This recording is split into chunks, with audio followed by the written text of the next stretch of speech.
offensive zone draw, won by Winnipeg. Now to Morrissey near wing. Off the wall to Shifley, far side, score! Kyle Connor. Set play, they wired it over for the one-timer and a no-doubter. Winnipeg leading 4-3 with 1:36 to go in game one. Well, the Blues have had problems with icings all period long, and they're running out of steam. This place is electric. Everyone on their feet. The towels, the whiteout is alive.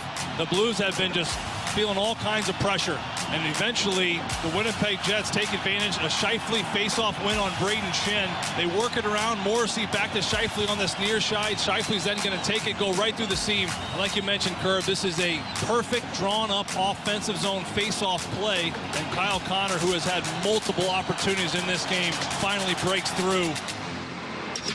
Let's get nasty on a Monday. It's the Fast Lane on 101 ESPN with Andrew Marsh, Jamie Rivers live from his hotel in Winnipeg, and Carey Davis. I'm Anthony Stalter. 203, your time check is brought to you by Clarkson Jewelers, an officially licensed Rolex jeweler. You heard some of the sounds from over the weekend. Game one goes to the Jets on Saturday. Chris Kerber, you also heard Joe Vitale, Blues Radio Network on the calls there as the Blues fall 5-3 to the Jets. Boys had opportunities, plenty of opportunities. They took the lead, 1-0. They got it evened up after the Jets had taken it, and of course they had the 3-2 lead in the third period before things kind of fell apart. Jamie, everyone wants to know what your observations were from the first game. If we're going biggest takeaways from you, what was your biggest takeaway after game one? These Blues can hang with the Jets. Bottom line, everybody can focus on the negative in the third period, where I get it. But if we're going to do that, then you have to focus on the first period as well.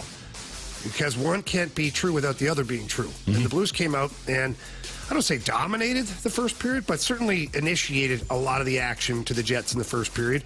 I think that the Blues have uncovered a little bit of a weak spot on Connor Hellebuck. I think that they showed that they can skate and play physical with the Jets. Now, can they do it for 60 minutes? I think that's the biggest question right now. I think they can. The Jets were hanging on for dear life. Let's go back to where Jordan Kyrou has that breakaway. At that point, if he scores, that's a 4-2 hockey game for the Blues. It might be over at that point because a 2-goal lead in the playoffs, I mean, that's a big hurdle for anybody to overcome. But he didn't score, left the door open for opportunity. And the Jets, listen, they're the best team in the NHL during the regular season. I think they only lost 4 home games all season long. Now, one of them was to the Blues. And the Blues were the only Central Division team to beat them here in Winnipeg. So there are a lot of things that you can unpack that are positive and negative in game one. But it looked like to me like, you know what? This is going to be a 7-game series. It's going to be a damn war, so buckle up. It should be fun. Carey, what were yours? I agree with Jamie. I thought the Blues came out more physical. They were aggressive. They were hitting everything that was moving. If you weren't, I used to tell my team, we'd be like, it's not in whatever color we're wearing, knock it the fast lane out. And it seemed like what the Blues motto was, if it's not in white, knock it out. They were trying to hit everything, and they were the aggressive team. To me, they look like they can hang with this team. I said it a couple of weeks ago when they lost to Winnipeg in that 3-1 game, that they just looked like the confidence that they had. Jim Montgomery looked like they feel confident. There were times, and Jamie, you said, I think it was after the Kyrou goal, how quiet it got in the arena. Like, if you can control the temperature, control the crowd noise by playing well, you'll be able to have more success. So I'm agreeing with Jamie. I agree the first period was really good. I think that Winnipeg Jet team just stayed after it, though. They didn't succumb to the pressure, and you're going to have to beat this team. They're not going to fold. They're not going to quit. So I think it was a lesson learned by both sides. The Blues came out very aggressive and played really hard, and the Jets were able to rebound and find a way to win. Now you just got to play the entire 60 minutes and see if that pressure will eventually get them to fold. I love the start. Carey, you had brought this up. The first period, I mean, when they scored the first goal, it did seem like all of the energy. Yeah. I mean, Jamie, you're actually there, but even from our homes, it looked like the energy had been sucked out of the stadium. Loved the strong start there. And despite the fact that they only had, 17 shots against Hellebuck, they scored 3 times. So you might be right, Jamie. They've got something on them. I think the key issue wound up being kind of some poor puck management, some defensive breakdowns. some zone exits that didn't go great there in the final 10 minutes. And I think if they take better care of the puck, they probably win that game 4-2. That was my biggest observation on the negative, and then like moving forward. I think if they take better care of the puck in the third period, they win that thing. Yeah, and let's not forget now, the Winnipeg Jets are one of the best checking teams in the NHL. That's how they won the bulk of their games. They just smother the opponent. Yeah. They're very good. They're very disciplined. They have good defensive sticks. They have big bodies. Their defense love to shrink the ice. All that means is that if you're in your end trying to break out, their defense they don't give up the lines. So tonight, I would expect to see some situations as a counter, especially I rewatched the game yesterday. As a counter, I think the Blues need to stretch one man behind the D and flip that puck out to center ice, or even just zip it up the ice as fast as you can for that stretch play. What that'll do is that'll pull the defenseman, at least one of the defensemen, out of their shrink situation. They'll have to respect the long bomb, and that'll open up that little area between the forechecking forwards and the defenseman. That'll give a little breathing room to the Blues to get a little more puck support through that area. And you might get lucky. You catch them, a little too aggressive on their toes, and you get a breakaway, maybe score a goal. If that's the case, then, man, you will really back them off at that point. Sure. But unless you do that, unless you stretch the ice a little bit, Winnipeg's going to be all too happy, but to keep that all condensed in a muddy little area, and then they'll just get to work down low and get to work in your end. And you're right. You have to have some better zone exits, but because of the pressure the Jets are able to put on the Blues last game, it's tough to make those great plays. It's tough to make that tape-to-tape pass. Sometimes you have to live to fight another day, and you've heard me talk about this before. Put the puck into an area where it's a 50-50 battle. Mm-hmm. Don't hope pass it where it's a 20-80. Right. No good doing that, because you just give it back to the other team, and they're gonna turn and burn on you, and that's what the Jets did in a couple of the cases. Now, Carey, as far as the physicality goes, look, I love the physicality. There's no secret. But what I saw was some guys just hitting to hit. Mm-hmm. And what I mean by that is it takes a lot of energy to throw a hit out there. It takes energy to get from A to B, and then when you make that physical contact, people don't remember all that. You're doing physical damage to yourself, too. Sure. If you throw 10 hits in a game and you get hit 6 times, that's 16 hits that your body's absorbed in a matter of one game.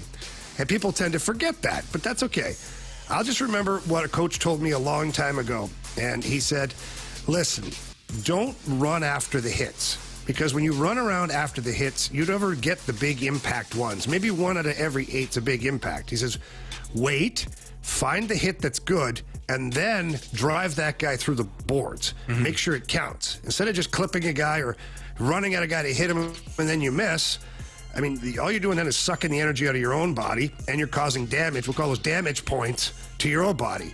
So the Blues tonight, I think, a little more disciplined in their hit selection. Don't take away the aggressiveness and the physicality. Just hit selection so that when you get a guy in a compromised position, you make it count rather than just running around trying to chase any hit that's out there. So Oscar Sundqvist, and we do want to, and Marsh, I think this is something that one of your big takeaways, but I want to play this audio first from Oscar Sundqvist, who of course had a big goal as well. This is after he was asked if the Blues took too many emotional penalties. Yeah, a couple of them, I think. That's how the game goes too. We certainly need to be better at keeping our emotions in check, and sometimes you just have to laugh at them, instead of doing something. So, March, that was, I think, correct me if I'm wrong, one of your takeaways is some of the youth being served. Yeah, to some degree, because these are some of the young guys that did take bad penalties. I mean, Neighbors committed that slashing penalty that led to the Jets' power play goal that ended the game. He had the slashing penalty there at the 10-minute misconduct there and the melee and all that, so... Yeah, I mean, that part didn't matter, but the slashing penalty. I thought some of those calls throughout that game were soft, but slash was so soft. It was super soft, but the Bolduc one was not soft. I think he tried to make sure that Iafallo couldn't play in the series anymore. But that top line combined for seven points, so got to do what you got to do. Yeah, I think that point in the game, you saw the youth of the Blues come out in that moment, the emotional penalty. You're on a power play there. Jamie talked about Jordan Kyrou potentially scoring on the breakaway to make it a 4-2 game. You're still up 3-2 at that point. And you have a power play, and your power play was clicking in game one. 2 power play goals. Maybe you get a third one there, and you go up 4-2, and then the Blues end up winning. Who knows, right? But you end up taking that penalty. It's in the offensive zone. You're on the power play. I just thought, not that that was like necessarily a turning point in the game, because you did end up killing that penalty off, but I thought it halted momentum for the team that were struggling in the third period to find their offense. Well, let's remember something here, and I know that you guys are totally aware of it. Some of these guys, it's their very first NHL playoff game. Right, that's the point. That's kind of what I'm saying. Yeah, no, and it's great. The environment here in Winnipeg, and I'll be generous, or I'll be kind, it is hostile. It is hostile. Like, the whiteout is fun and all that, but the fans, I mean, it is so loud, and the intensity is so through the roof. And on that play, Zach Bolduc folded Iafallo like a cheap chair in the corner with a hit. And then Iafallo, who was on the penalty kill, chased Bolduc around the ice for 10 seconds. And Bolduc didn't do anything. And then on the way to the bench, Bolduc decides to give him a little complimentary shot in the ribs there. I think we... And Iafallo played him like a fiddle. Played him like a fiddle. He dropped to the ice as soon as he was touched, knowing that, hey, why not? Give it a shot. Because the referee's well aware of what was going on during that whole shift following those two around the ice. Right. And then talking to Bolduc today, you know, he's aware. He goes, I wasn't even mad. He goes, I just wanted to give him a little shot. He goes, I was trying to actually tick him off because I knew he wanted to kill me after that hit. He goes, but it backfired on me. I end up sitting in the penalty box for 2 minutes. And, you know, he goes, and everybody's talking about that today. And I said, well, first of all, kid, forget about it. Move on. You're a big part of this team. But in the future, if I can give you some advice about making someone crazy, and I did it for most of my career, is you fold him up in the corner like that, he chases you around, you just keep chirping him, and then as you're skating by, instead of the cross-check, tell him, man, you really folded like a chair in that corner. God, you're soft. And then you skate to the bench, and then that's when he swallows his tongue in rage and chases you and takes a dumb penalty. So Sonny was 100% right. You have to do your damage physically, and then there's mental warfare that goes along with it. So, look, Zach Bolduc will learn from that, and I guarantee he will not make that same mistake again. Playoff game one was also an example of why playoff experience is so important. We'll continue this conversation next in the Fast Lane on 101 ESPN.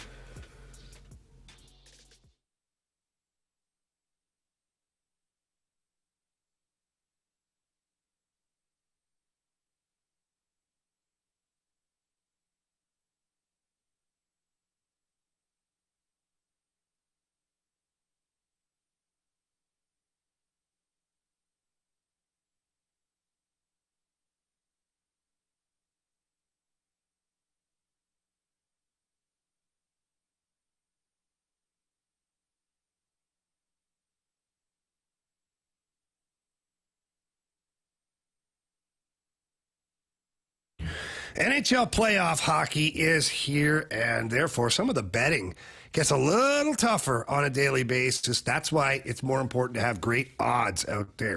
And that's what Circus Sports Illinois does for you. They give you the best odds out of any app that's out there. Compare it. Download other apps. Take a look. Check the odds out, and you'll find out quickly that Circus Sports gives you the best odds and ultimately the best payouts. Derek Stevens, the owner of Circa Las Vegas, dreamt of creating the world's largest sportsbook. Well, he did so in Las Vegas. Now it's in the palm of your hand. And all you got to do is download the app. Go to the website, find it at the App Store, download the Circus Sports app. You'll love it. They've got tight money line splits. They've got great lines on all their futures bets. They've got the player props, the parlays. You name it, you can do it. And again, I have to tell you, the best odds out there on the market. And they've also got high betting limits, so really you can have as much fun as you want. So please download the app today. Get in on all the action. Bet like a pro. You're going to love your Circus Sports Illinois app. If you or someone you know may have a gambling problem, call 1-800-GAMBLER or text ILGAMB to 833-234.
we are going to grow and we're going to get better from this. That's what we have to do. You know, if we want to make it a series, we're going to have to get better. We're going to have to control our emotions better. We're going to have to manage the puck better. We're going to have to win more battles. We got a fairly young team out there. A lot of guys playing in their first game in the Stanley Cup playoffs. So that's why I know we will get better from it. That was head coach Jim Montgomery following Game 1's loss to the Winnipeg Jets. Game 2 tonight, of course. We'll have all the coverage starting at 5:30 with the pregame show. And then at 6:30 or so, we'll have the puck drop from Winnipeg right here on the Blues Radio Network. So Game 1, I think, guys, is an example of why playoff experience is so crucial for young players. I remember when we had several discussions about what the Blues should do at the trade deadline or approaching the trade deadline. And there was a group of fans that felt as though that setting up the team long term by getting rid of some of their controllable assets made more sense for like the roster moving forward. But this is why the playoff experience is so valuable. Now, in those people's defense, you didn't know that you were going to go on a 12-game winning streak, make the playoffs, and then you can enjoy some of this playoff fun. But the bottom line is when you have younger players like Zach Bolduc and Jake Neighbors and some of these other guys that don't have that playoff experience, Jamie, again, this is invaluable experience for those players. Yeah, so one thing you got to remember here is what the Blues have done a really good job of is their young guys have all been in big games. Mm-hmm. Jake Neighbors, I believe, made it to the Western Hockey League final, maybe even the Memorial Cup. Zach Bolduc won the Memorial Cup, which is the best junior team in Canada. Jimmy Snuggerud, he's played at a high level during his couple of years in college, playing on a very, very highly ranked Minnesota team. Dalibor Dvorsky played deep into the playoffs last year in the OHL. Like, these are guys that know what playoff/big game hockey is. Now, they haven't played it at the NHL level. That's like a whole other level. And so every single game, each and every one of these players will get better. They just will. They will learn. They will appreciate, certain aspects of the game. They will just continue to evolve. And let's not forget Holloway and Broberg. Those guys had minimal to no experience, even in the NHL, and they went all the way to this Game 7 Stanley Cup final last year, and look at that now. Boy, I wish we had Dylan Holloway. That sure would be nice, but we don't. We don't. Not right now, anyways. But Philip Broberg looks pretty comfortable out there. So you have a big amount of young players that are getting experience right now and already have experience. So, again, I just said that every single game I think the Blues are going to get better, which is something I don't know the Jets have. Now, caveat to that, do the Jets need to get better? Maybe they don't need to continue to evolve. Maybe they're just going to be fine the way it is, and maybe they win this series and they're just laugh their way to the next round. Whatever, fine. Yeah. But if the Blues young guys continue to get better every single game, and yesterday was the entry point, or sorry, not yesterday, the last game was the entry point. It looked pretty good for most of the game. Third period didn't look great for anybody. I don't care if it was your first playoff game or your 500th playoff game. It just wasn't fantastic. Mm-hmm. But tonight, Zach Bolduc's not going to be as nervous. Jake Neighbors not going to be as nervous. I mean, go down the line. These guys are not going to play the same way. Jimmy Snuggerud, I thought he had a fine game the other night, but he's going to be more comfortable out there. Everybody has had that first experience now, so now it becomes a bit of the norm moving forward. And if that's the case, hopefully they get comfortable and they can settle in and take advantage of all this. You guys have both been in playoff situations, Carey in football and Jamie in hockey. Mm-hmm. And I don't know if you guys can recall your first playoff experience, but, the coaches can tell you one thing. But I would imagine that once you hear from a teammate, a peer that has done it before, that echoes even more. Not saying that Jim Montgomery and what he says isn't important, but I imagine, Carey, Jamie, that the veteran leaders can really settle your nerves or prepare you much more for that environment than a coach can. Yeah, well, they can settle you or absolutely fire you up. Okay? And, Carey, I don't know what your experience in the NFL, but I remember my first playoff game ever. I had some of the veteran guys be like, it's just another game. You're fine. You know, just play the game. I know the guys like, get out there and murder somebody, and it's gonna be nuts, man. Watch your back, and things gonna be crazy. And you're like, what? So you're like this push and pull. I'm out in warm up. I'm like got a twitch going. I'm like, what the hell's going on here? But then the veterans who said just relax and play your game. You've played this game 1,000 times before. Now remember Craig McTavish. He was the assistant coach a couple years ago for the Blues. He was my teammate way back in 96 or 97. I don't know what year. It was a long time ago anyways. Maybe even 95. Holy crap. Anyways, he pulled me aside, and he said the same thing. He goes, hey, kid. We were at the morning skate. He goes, hey, kid, how many times have you scored an overtime goal in the playoffs? I'm like, well, I haven't ever. No. He goes, how many times? In the yard, the driveway, at the outdoor rink, you're out there with your buddies. How many times did you imagine scoring the winner in a game? You know, how much fun would that be? I was like, oh, yeah, I think we all did. He goes, yeah, exactly. He goes, tonight's just like that, man. Just another day. You're on the backyard rink, enjoying it, having a good time, playing hockey. He goes, just treat it that way. That was the best advice I ever got. Mm-hmm. And it kind of settled me in a little bit. Now, until somebody hit me on my first or second shift, then I ran around like a fool for a while. Yeah. You know, but you settle in. So, Carey, I don't know if on the football side, like, it's a little different because that's a one-loss elimination in football. Right. I think all the playoff games, you kind of have a confidence you're fine. Even for the Super Bowl, you know, most of the guys had already won that Super Bowl in 2005, and so they knew what the experience was like. So helping you through that, when you get out there, I told you just the opening kickoff for me was like, oh, crap, this is different because of all of the lights. That part was different, but then you get to it, it's just a regular game. And I do think the Blues, you play in your first playoff game, you learn from that experience. They may have been too aggressive, overly aggressive, and you figure out how to, you know, play the game under control. We like to say controlled aggression. You have to be aggressive, but you have to be controlled in your aggression and what you're doing. But I thought on the flip side, the Winnipeg Jets, that's a team that has lost in the first round a few years in a row, that have, you know, even going back more few years past that, they just were not able to continue to have the success that I'm sure that they want. They got a lot of guys on that roster that have been through that fire, and I'm sure when the Blues came out in the way that they did, they were like, okay, let's go. So now it becomes a chess match. Who is going to be able to take advantage of the mishaps or the plays that the other team isn't making? And hopefully the Blues can be aggressive in the right spots, but still also when you get a lead, add to that lead. I think that's one of the things that has kind of been frustrating. We've seen that before, where you have the lead and you're unable to add to that lead, maybe from a breakaway or whatever it is, and then the team scores late in the period. That to me is an issue that the Blues have had over and over again the last couple of weeks, and I think that needs to be corrected. Should be corrected. I didn't say the S word. That should be corrected. Gotcha. That's how Marshy looked like. Did he say what How, and this is kind of weird, but how important is losing in order to, like, find success? Do you need to lose in a certain way before you can win?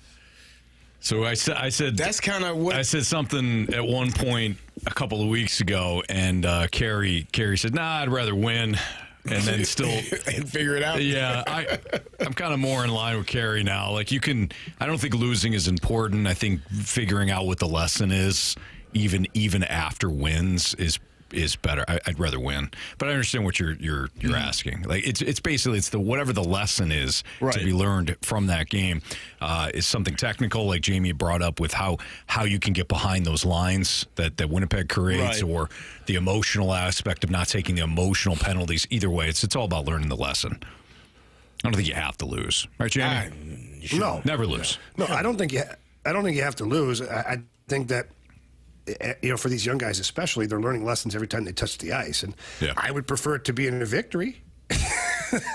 Absolutely. Exactly. I'm just thinking of, like, adversity, like, right? Mm-hmm. Like, you know, you're down 1-0 in the series. How do you respond? Sure. Right? So, the hand pass game. I mean, that building also for that comes adversity. to mind. Sure. And I think that changed the whole dynamic of, not that the Blues in that year were not going to win by any means, but, like, I think that was a turning point in that series, and ultimately, like, it didn't matter what happened, what call happened, whatever happened during a game, during that stretch run. The Blues, at that point in time, they didn't care. Yeah. And so I wonder, like, what is this team going to go through And maybe that last night, or not last night, but the last game, maybe that was it, and they can turn the corner here. Hopefully, we'll find out tonight. Game 2. Speaking of Game 2, we're going to have a preview for you. Blues and Jets. Monty mixing up some lines. We'll dive into that and whether or not that makes a lot of sense going into tonight's game. That's next in the Fast Lane on 101 ESPN.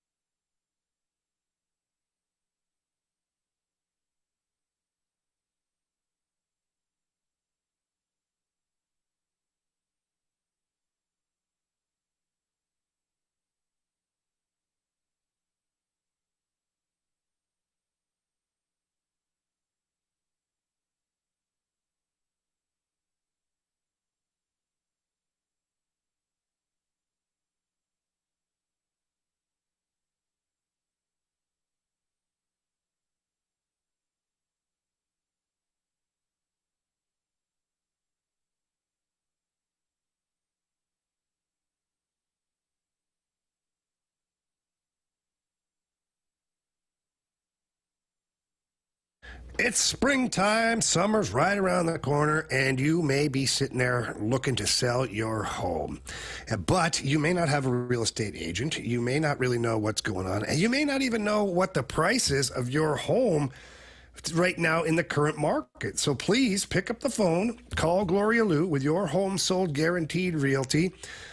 Gloria's name is her promise and says it all. Your home sold guaranteed realty. That's it. Gloria's mastered the art of selling your home, and she has been in the business for over 20 years, so she's seen it all and done it all. And any question that you have for her, she's going to have an answer. And if for some reason she doesn't, she's going to find out quickly. She's going to get back in touch with you and make sure that your problem is solved or your question's answered. Either way, Gloria also has thousands of buyers in her database, and all that does is it drives traffic to your listing. That's what you want.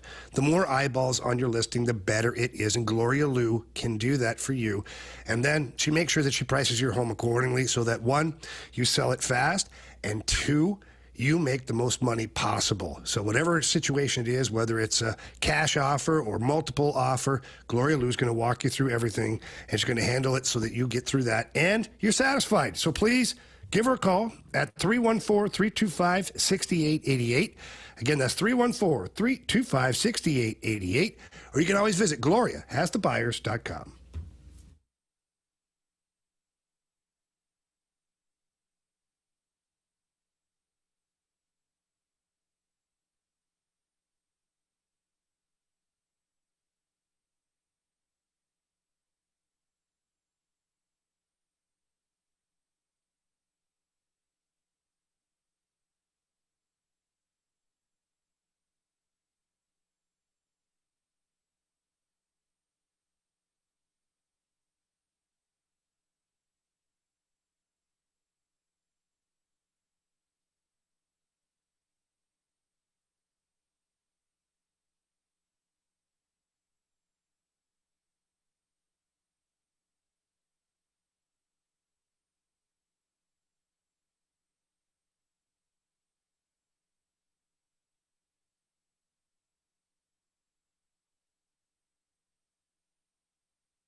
101 ESPN Sports Center. I'm Andrew Marsh. It's time for a Sports Center update driven by Johnny Londoff Chevrolet and Johnny Londoff Autoplex. Well, it was a tough weekend for St. Louis sports. The Blues lose Game 1 to the Jets on Saturday by a final score of 5-3. We'll have Game 2 for you right here on 101 ESPN. Pregame starts at 5:30. Puck drop is at 6:30. The Cardinals were swept by the Mets, and they get a chance to get back in the win column tonight as they take on the Atlanta Braves. First pitch is at 6:15. The Battlehawks lose to the Arlington Renegades by a final score of 30-15. They now are 2-2 on the year, but things are okay as City SC played to a draw against Vancouver over the weekend. We'll continue our Blues coverage as we have Jamie Rivers for a few more segments as he is up in Winnipeg, but we're going to get into Game 2 next as we preview tonight's matchup between the Blues and the Jets. I'm Andrew Marsh, and the Sports Center update is driven by Johnny Londoff Chevrolet and Johnny Londoff Autoplex. See them at londoff.com. Chevy, together we drive. Are you kidding me?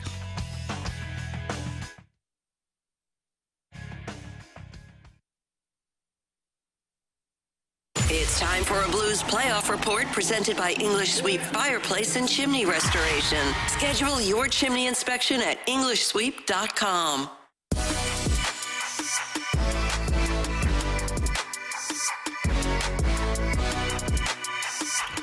Game 2 of the Blues and Jets playoff series is tonight. 5:30 will be the pregame show right here on 101 ESPN, and we'll have the puck drop about 6:30 on the Blues Radio Network with Jamie Rivers live from Winnipeg and Carey Davis. I'm Anthony Stalter. The Blues morning skate lines for Game 2 were Snuggerud, Thomas, Buchnevich, Neighbors, Shen, Kyrou, Joseph, Sundqvist, Bolduc, Toropchenko, Foxa, and Walker. Those were the lines for Game 2. Jamie, your thoughts on some changes that Jim Montgomery made from Game 1 to Game 2? Well, two avenues on this. One is what you see may not always appear to be real in the playoffs, okay? Because when you're in the building for a morning skate, so's the other team. So's the other coaches. They're all sitting there watching your practice too.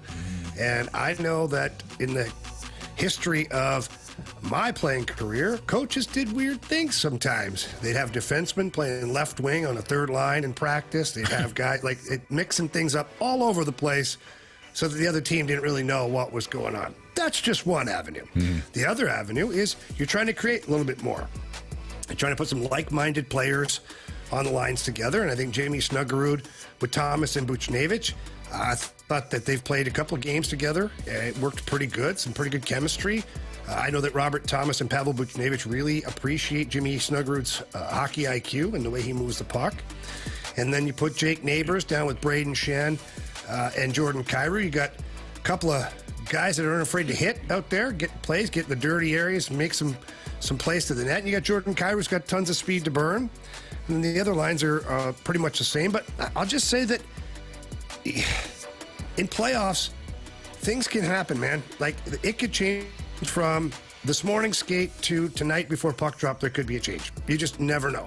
And that's on both sides of the equation. Like, the Winnipeg Jets seem like, oh, they're happy, they're status quo over there, and you might see something you haven't seen just because the coaching staff over there feels like they can create an advantage somehow.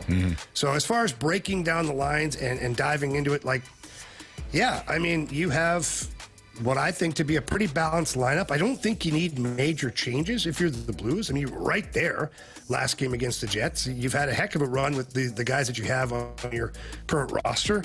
So I don't think there's any need to overthink it. But again, I'll just caution that you just never know. Come game time, there could be some changes. There could not be on both teams. Sure. Marsh, if these are the lines, there's one line in particular that you're not a fan of. I just don't like that second line. Like, I wish they would just keep it how it was. Or move Bolduc up to the second line. Like, I've been saying that. Jamie's been saying that for a few weeks now. But, we'll see what happens.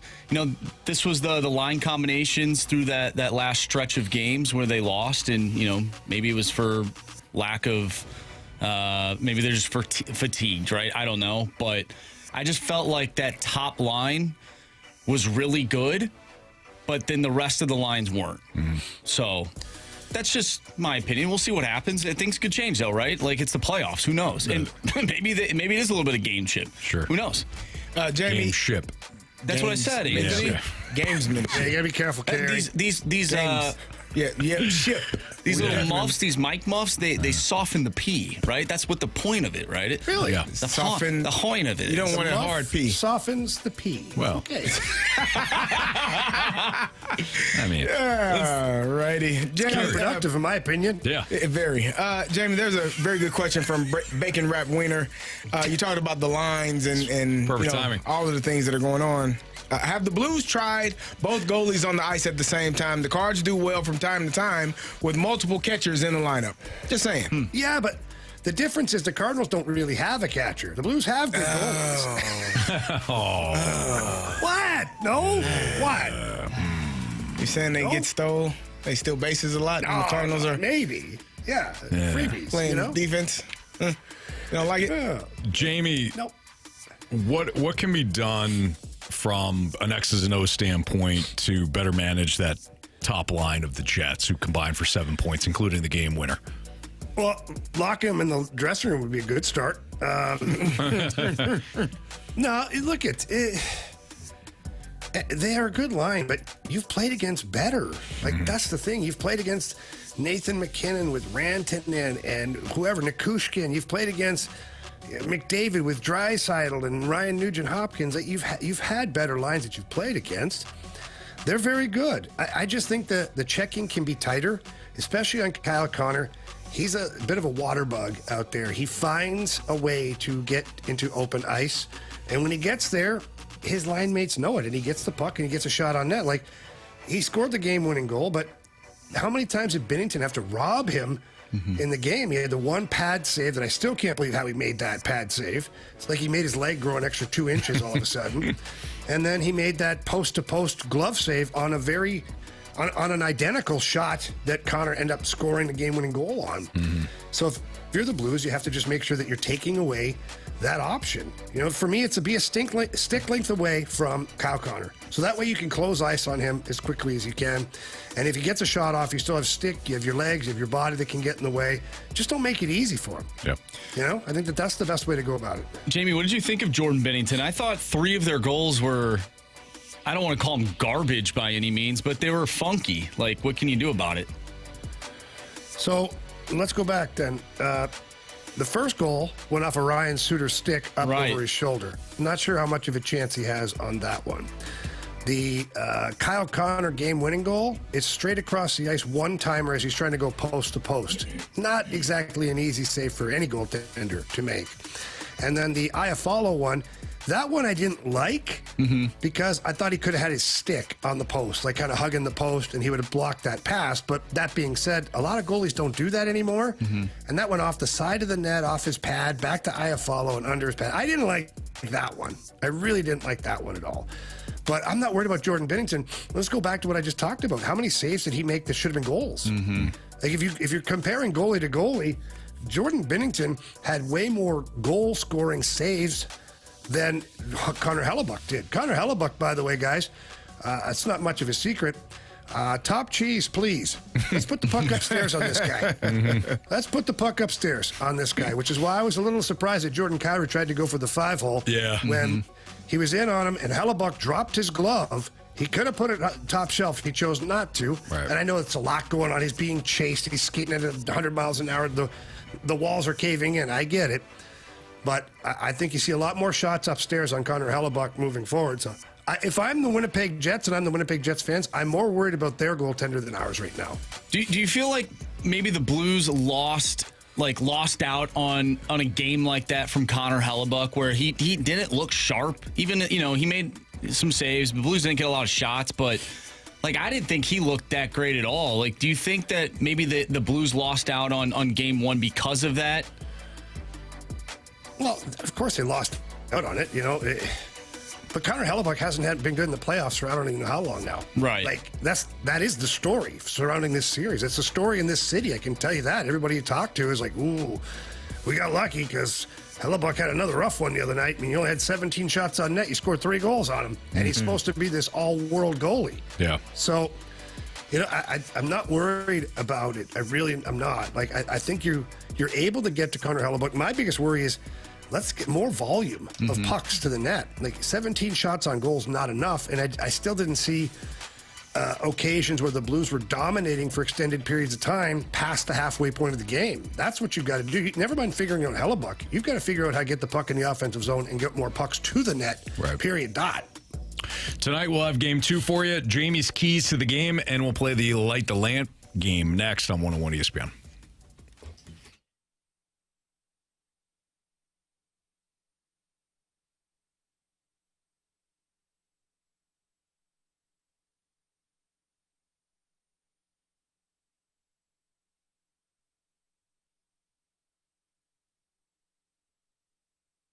If we can raise a highway slab, we can raise your driveway slab too, or porch, or patio. Online at Johnny Londoff Chevrolet. They have been in the business for over 80 years, and that's not a coincidence. They have great vehicles, there's no doubt. Great prices, of course they do. But it's the customer service that keeps everybody coming back for more, and that's what it did for me. I've been a customer for over 25 years, and based upon the customer service and the friendships that I've made over at Londoff Chevrolet, my girlfriend drives a Londoff vehicle now, and all of my children drive Londoff vehicles. And that's because I want them taken care of, and that's what happens when you visit Londoff Chevrolet. 2 locations now, by the way. The original location in Florissant, Missouri, and the brand new Londoff Autoplex out in St. Peters. Jim Sappho runs that one out in St. Peters, and they do an excellent job there. Just got the last vehicle for my 16-year-old daughter. And again, the customer service was through the roof. It was an amazing experience, and that's what I want for you too. So yes, great prices, great inventory, brand new and pre-owned vehicles, all alike, but the customer service is second to none. So please visit either location. Tell them Jamie Rivers sent you in. And if you can't get there in person, get there online. Visit Londoff.com or LondoffAutoplex.com. Are you kidding me? Johnny Londoff Chevrolet.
2 tonight between the Jets and the Blues, right here on 101 ESPN and your home for the Blues, the Blues Radio Network. Jamie, we know that you got to get down to the arena, but we can't let you leave without giving some keys to victory tonight for our Blues. Go for it. Yeah, well, first one would be emulate the start you had in Game 1. I thought that the WTF line started the game perfectly. They got the puck into the offensive zone. They had a couple of big hits, and they put the Jets on their heels early in that one. So I'd like to see a first period that looks just like the last game. Physicality-wise, take the hits that are available. Don't go looking for hits that aren't there. Don't waste your time and energy. Don't risk a penalty on a late hit or a dirty hit. Just trust me, there'll be enough hits available out there. Take the hits that are presenting themselves to you. More pucks to the net. 17 shots on net's not nearly enough to beat a goalie or a team like the Winnipeg Jets. Connor Hellebuck looks like he might want to hand the series to you. Well, why don't we test him just a little bit more? Get those pucks on net, get bodies in front. We saw Oscar Sundqvist stand in front of Connor Hellebuck when Jordan Kyrou scored his goal. Hellebuck didn't even move. It went right into the top corner. That's because you got a big guy like Oscar Sundqvist in front, taking away the eyes of the goaltender. Play a little tighter defensively on the big line. Make sure you're stick length away. Keep them in check. Don't let them get lost in traffic out there. Get pucks behind the defenseman. Pionk and Morrissey are the only guys that can really skate on that back end. The other guys are big guys, physical, but get the puck behind them. You can outwheel them, get control of that thing in the offensive zone, and get to work. Those are my keys to the game tonight. Let's light the lamp. When a couple of guys can really shoot the puck. Shoot! I must confess you scored first. Well, who was the first person? Breakaway! Shoots! Score! We got hockey to learn. All right. Carey Davis is still in the lead. Okay, what are the standings here? So Carey has 27 points. Oof. I have 18. Anthony, you have 15 points now. And Jamie is right behind you with 14. Okay. All right. I'm going to go with Pavel Buchnevich. Buchy, man.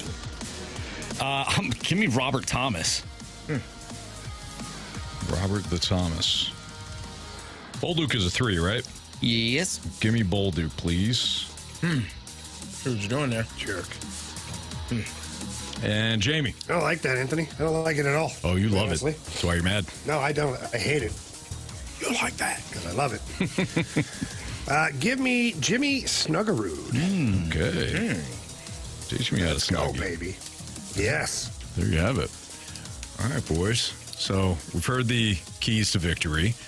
We got the light the lamp game. I do feel, I felt when they took that 3-2 lead the other night, I felt good. I thought it was the Blues game. When they score first, I thought it was the Blues game. Just a couple of things that they can clean up.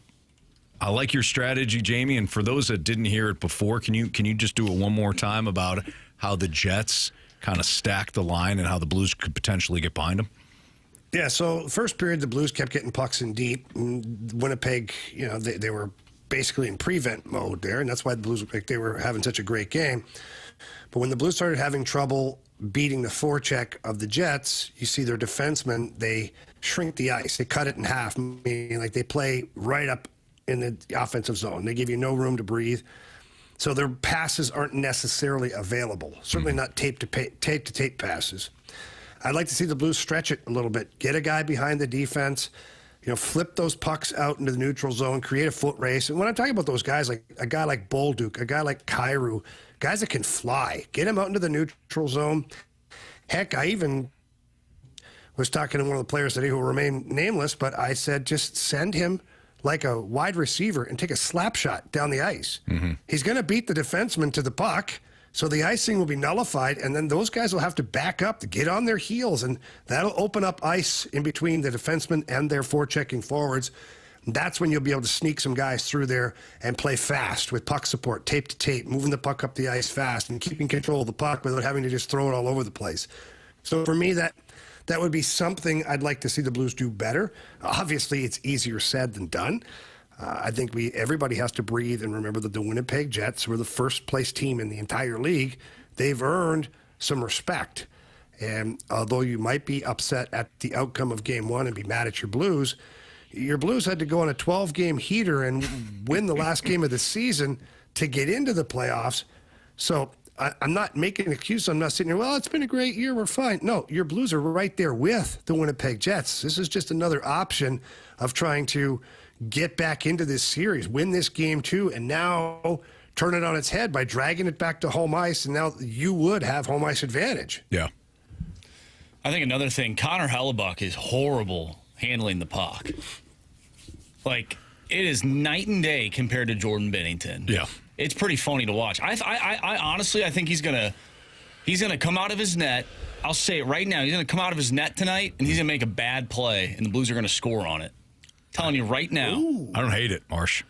It won't be like a Tristan Jarry pizza up the middle, but he's gonna fumble fast lane the puck behind the net, and Blues are gonna get that puck and score. I like it. I like it a lot. Jamie, appreciate you, man. Have a great call tonight.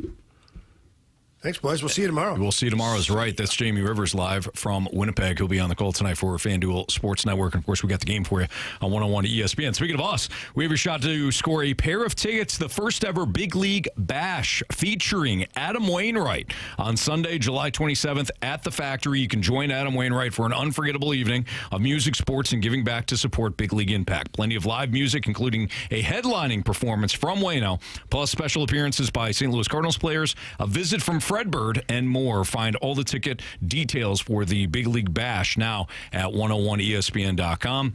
And if you want to score a pair of tickets to the first ever Big League Bash, just text into the Air Comfort Service text line at 314-399-9646.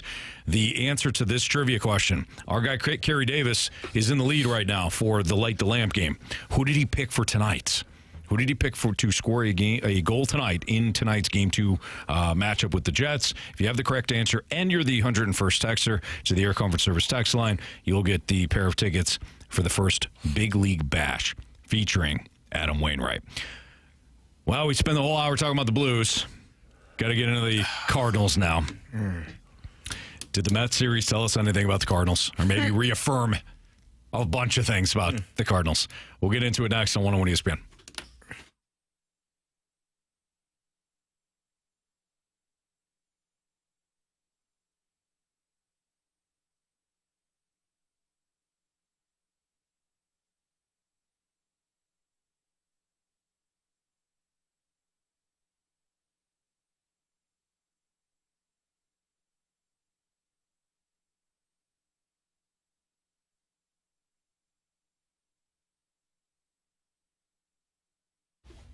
I love Mosby Building Arts. I love the fact that when they send somebody out to your home, you know that you're going to get the absolute best to look over things. Whether you have an issue like we did in the Stalter household, or maybe you got a fun remodel. You have a kitchen that you want to remodel, or maybe a master bath. You can sit down with some of the best designers that you're going to work with ever, and you're also going to have an opportunity to have things done the way you want it, but have it done professionally. And I know there's a lot of companies out there, a lot of remodelers that come in and they'll have kind of a one-size-fits-all. They're not paying attention to what you like stylistically. They're not listening to what you want. That's not Mosby. Mosby, they design your kitchen, your bath, your basement the way that you want it. And if you want a handful of different options, you want 10 or 15 different looks, they can provide that for you. If you only want a few, great, no problem. Mosby can give you a few options, and then they can handle the rest. But they have honest pricing, high-quality work, designers with great taste. You will not regret going with Mosby Building Arts. So don't risk hiring the wrong team. Call Mosby Building Arts, the right remodeling company, at 314-909-1800. Tell them Stalter sent you. And you can also visit callmosby.com to schedule your free consultation today and see for the difference yourself. It's Mosby Building Arts. Again, the right remodeling company.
Fly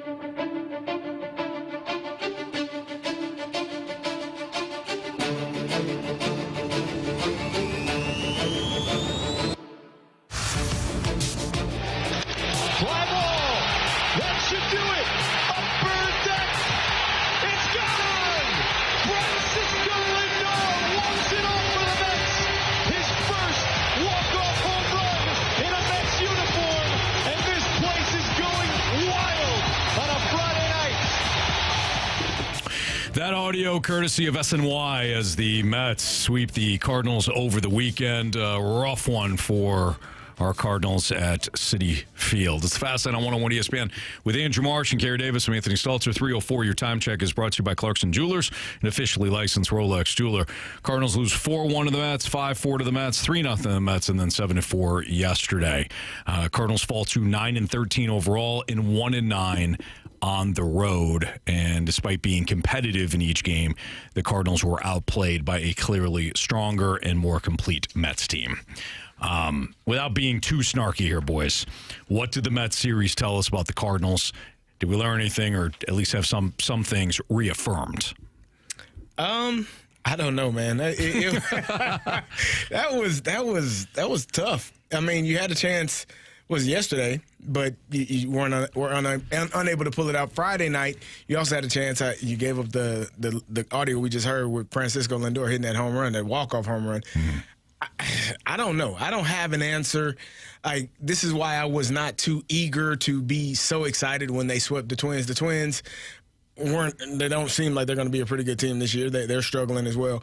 I don't know.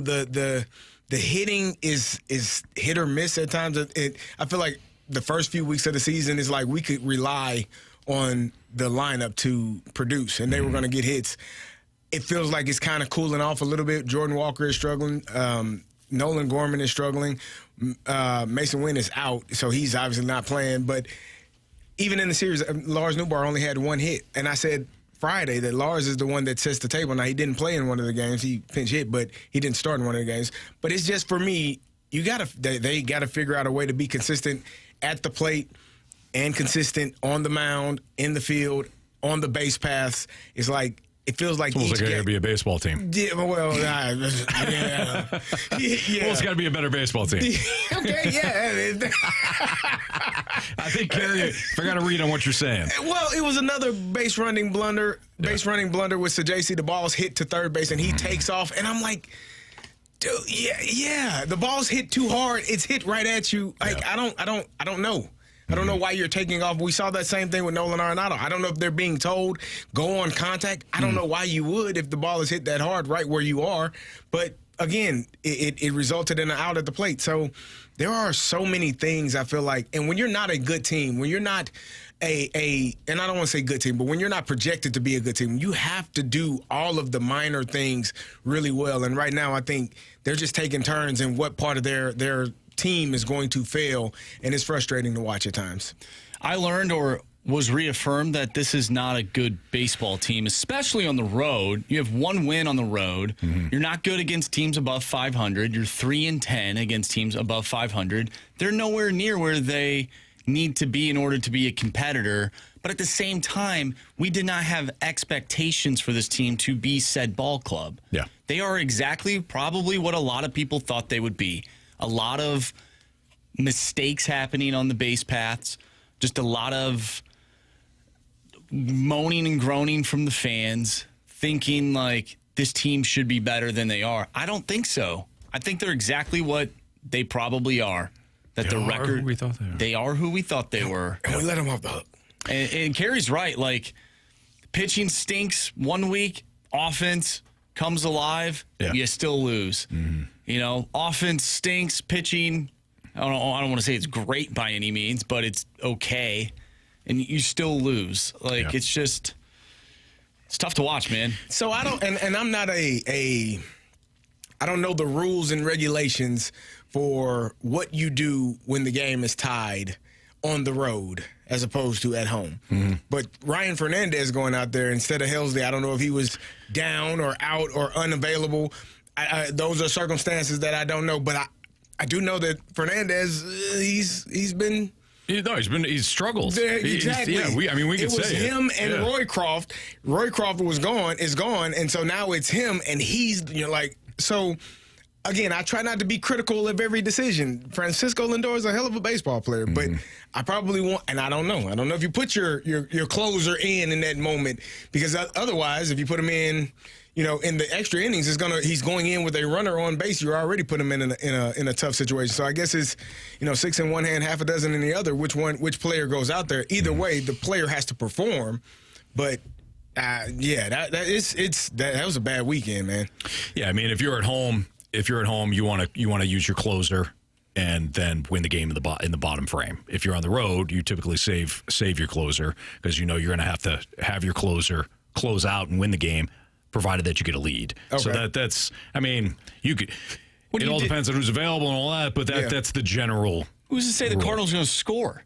And then you use Helsley. I know. It is what it is. Yeah, you're just. Look, the bullpen isn't good enough. I mean, let's break this down. On Thursday night, you had one bad inning from Andre Palante, and that led to the loss. He did rebound, like we talked about. He had a bad second inning, but one bad inning from Palante, you lose. Friday was the walk-off by Francisco Lindor off Ryan Fernandez. Saturday, shutout loss. Kodai Senga got you. You got Sanged. And then on Sunday, Sonny Gray had a quality start, but the game was lost in the 8th inning due to, again, Fernandez's struggles. Ryan Fernandez hasn't been good. I don't love this bullpen. There's not much. There's not much there. There's not a lot of swing. I said this before, and everybody's like, well, the numbers actually been okay. Okay, the numbers are fine. But at some point, and we saw it over the weekend, if you don't have swing and miss stuff from your pen, you're going to struggle. Not everybody has to throw 95 plus, but if you don't have swing and miss in critical situations, and then you're asking guys to come in, middle of the inning, runners on, trying to get a ground ball every time, or trying to make a play when there's contact, that you're almost begging for trouble. You need more swing and miss from this pen. Mm-hmm. Quite frankly, I think you need it throughout the entire organization, but for now, you need it. You definitely need it from the pen. What changed from last year with this bullpen? What changed? Bullpens are volatile. Every year, things can change with pens. And that's every pen. Good pens, bad pens, doesn't matter. I'm dropping it. I can't remember his name. What's his name? That's not here now. Kittredge, Andrew Kittredge. Yeah, he was very piece, good. But I feel like Maton is kind of the replacement for that. Yeah. I don't know. I don't know. I don't know what it just. Again, we probably got a little too excited, to start the season off. Mm-hmm. Great start to the season, but this is they're evening out, kind of calming down and coming back to earth in terms of who they may be. And by the way, don't mistake me here. I'm not saying that the bullpen is the problem. I'm saying it is a problem. You guys highlighted some other things that were issues too. Thomas Sajaci having that he had a strong offensive series but made the base running error on Saturday. Yeah. And it creates a teaching moment, which is good, but you're also trying to balance, Ali is trying to balance winning games and also developing players at the big league level. I think the expectations, Marsh, going back to your point, should be as such. You're going to struggle early. Does it look better each and every month? If so, the players and the coaches are doing their job. If not, if things don't get better, you either A, have the wrong coaches, or B, the wrong players, or both. Don't you think fundamentals at the Major League Baseball, at the Major League level, don't you think that's an excuse? They're young, dude. Attention to detail should never be an excuse, right? I don't care how old you are. When you say fundamentals, what I hear is attention to detail. And I don't care if it's the big leagues or if it's the National Football League or it's a youth baseball team. If you don't have attention to details, those are typically the teams that aren't good. Yeah. Right? Is that what we're looking at right now? For right now, yeah. It's the attention to detail. And yes, that goes on Ali, and yes, that goes on the coaching staff, but at some point you got to have pride as a player too. You got to pay attention. Learn your craft. No, for sure. I'm not necessarily throwing all the blame on the coaching staff by any means. I'm just saying, these young guys, us, the coaching, whoever will say, well, they're learning. It's a teaching moment, like you just said. Yeah. And it is, but it's also how do you not know what to do in that situation? You're in the major leagues. I don't care how old you are. You've been playing baseball your whole life. You know, in a certain situation, especially on the base paths, like you should know what to do. Well, that's why I think he might have been told to go on contact. But again, you got to have good judgment, I think, as well. Like sometimes you got to. I don't know. Like we're not there. We don't know if he was told. We don't know if they sent him. We don't know if he decided to go on his own. Right. But it was a poor decision, no matter who made it. And so you got to correct it. But it's also the second time we've seen that exact same scenario. Again, we saw it with Nolan Arenado a couple of weeks ago. So I don't know if that's the mindset. We're going to be aggressive. We're going to force throws home. And if so, keep doing it. Yeah, and hope that, it's going to be a bad throw, because sometimes when you put pressure on an outfielder, on a third baseman, or whomever you are in the infield to make that throw, make it clean, it's a tough throw because you're kind of in the way. Maybe that's the mindset. But, again, overall, the team has to perform better. I mean, Nolan Gorman looks lost at the plate. Jordan Walker at times looks lost at the plate. He hit one. He got robbed for a home run. But, Nolan Gorman is chasing. Senga was dropping. The ball bounced on the plate, man. Like, one of them bounced a few feet in front of the plate. They had no clue. He's just swinging. It's like, yeah, this is it. Oh, no, it's not it. That's way too short. I can't, unless you're playing cricket. That's the only way you're going to be able to hit that Maybe ball. He thought he was. I don't know. It was a tough weekend for Cardinal baseball. St. Louis. It was not. CDSC at least played to a draw. Yeah, against they didn't Vancouver. lose. They did not lose. You know what, though? I expect that. Them to not lose? To draw. Oh. Fans every single time they have home games. You guys been to Energizer Park? I have. People stand the entire time. Heard about it. Does this Cardinals team that we're watching give you any confidence heading into the future? Because we've had the discussions like, hey, it's not really about this year, right? It's about 2026, 2027. Well, it is about and I'm not correcting you, Marsh. I understand where you're coming from. It is about this year. This is an evaluation year. Not from a win-loss standpoint, which is the point you're making, but it's about this is an evaluation year. If you're not getting better month to month, why should I believe in you in 2026? Because you're not going to spend money. No. That's not going to be the approach. And I've said it time and time again. I don't care as long as there is a developmental aspect happening here. You're actually developing good, young, homegrown players who know what the hell they're doing. I'm okay with it. I'm okay with not spending. But you got to get better month to month now. So this is April. It's still early. But if it looks like this in May and then in June, you got to figure something out. Oh, I think it's figured. They stink? Okay. I didn't say it. You did. Well, you suggested it. I didn't say anything. I said I think it's figured out. What is figured out? You got to play better. No shortcuts, Anthony. The only way to success is through hard work. That's right. And dedication. There's no way out. No way out. But through. Yep. Not over, not around. No. Go through. Through. Not under. Okay. I think we figured it out, guys. Okay. What's trending? Do we have a lineup? We have a lineup, Anthony. Well, I don't know. Yeah. You got to indicate, hey, throw me the indicator. Give the indicator. Oh, I didn't give you the indicator. I usually write on the whiteboard. I got Sunny audio.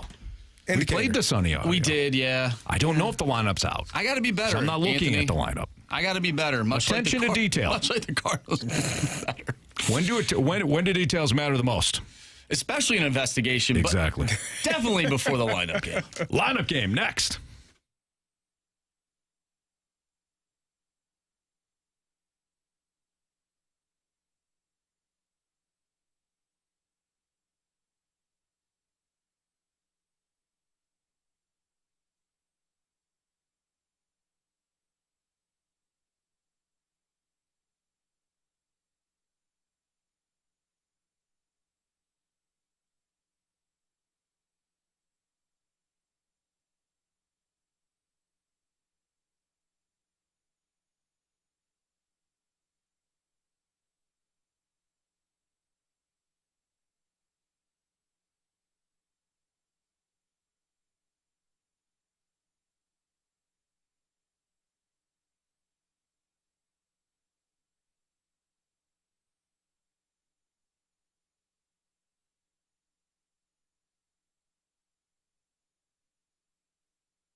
Time to play the lineup game as the Cardinals look to bounce back from their sweep. They got swept, Carey. Is that good? No. Oh. They're in Atlanta tonight. They'll take on Spencer Schwellenbach. Rattler? Who's a right-hander. I wish they were facing Spencer Rattler. He'd probably go 7 innings of 3-hit ball, He probably 1 earned played run. baseball at some point. He probably did. Yeah, those quarterbacks, those guys. Eric Fetty will take the mound tonight for the Cardinals. He's 1-2 with the 3.43.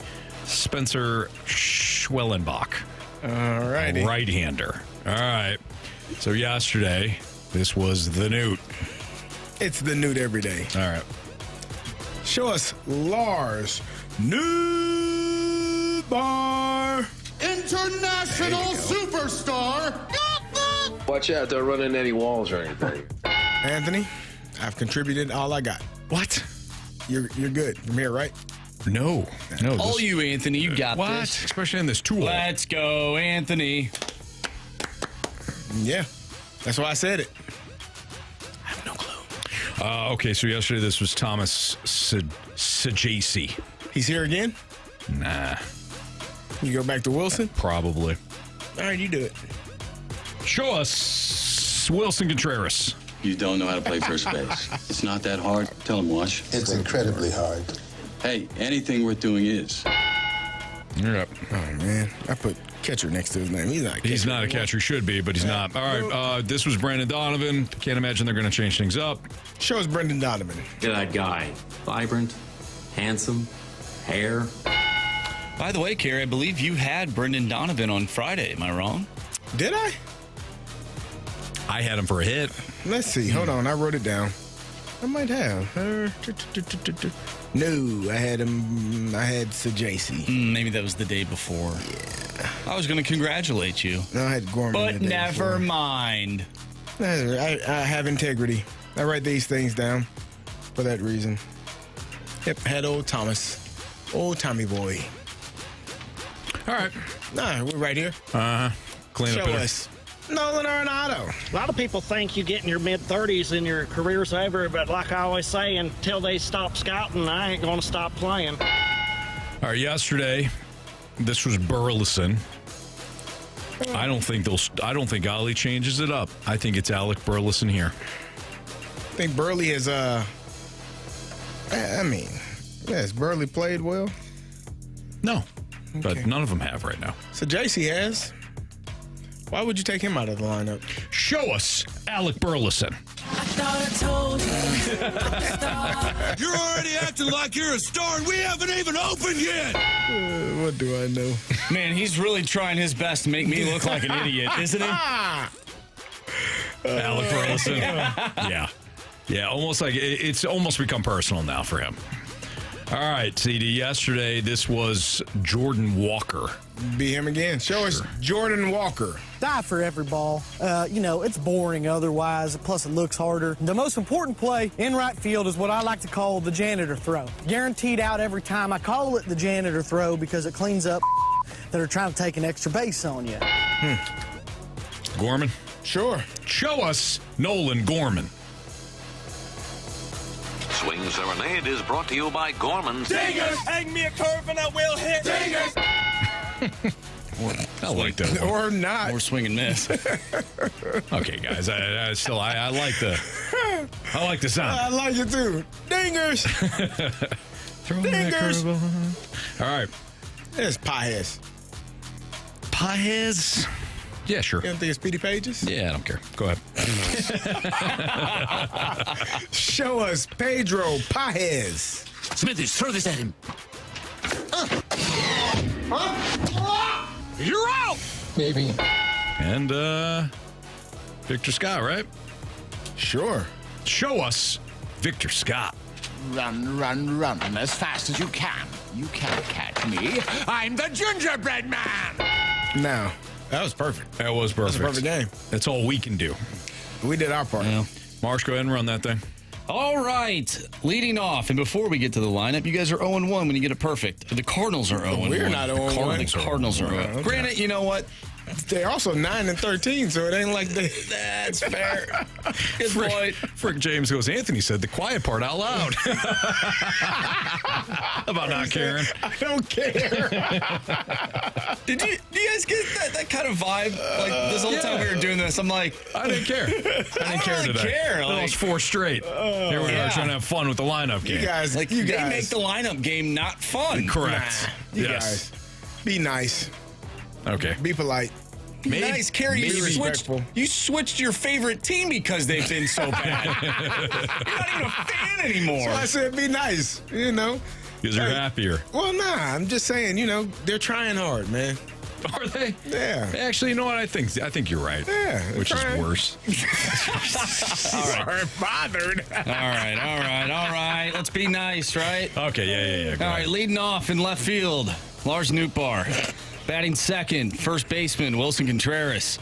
Batting third, the shortstop, Brendan Donovan. Cleanup hitter, third baseman, Nolan Arenado. What? You don't hear him? Batting fifth, DH, Alec Burleson. Batting sixth in right field, Jordan Walker. Batting seventh, the second baseman, Nolan Gorman. Batting eighth, catching, Pedro Pajes. Batting ninth, center field, Victor Scott, the second. Matches his energy. Have any energy. Well, sorry. Go foul! Feel that way. I don't believe what I just saw. Home run. Marsha, before we do a home run game, any thoughts or comments on several people now? Not just today, but for a while, suggesting that the Jordan Walker sounder's too long. Too long? Too long. Who said that? A lot of people. He's the tallest one on the team. That's why. Yeah. They don't like it? I don't know. I don't think they like it.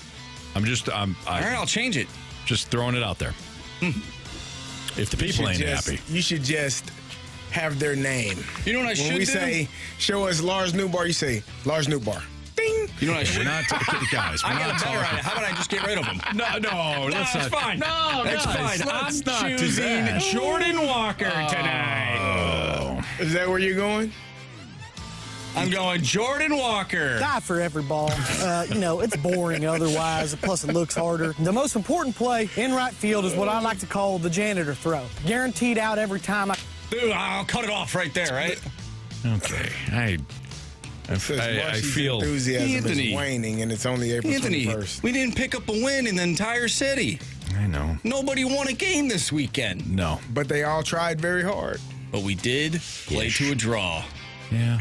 Everybody didn't lose. There you go. See? Okay. It's about how you look at it. All right, so you got Jordan Walker? Yeah. Whose turn is it now? You. Okay. You know what? Give me Nolan Arenado.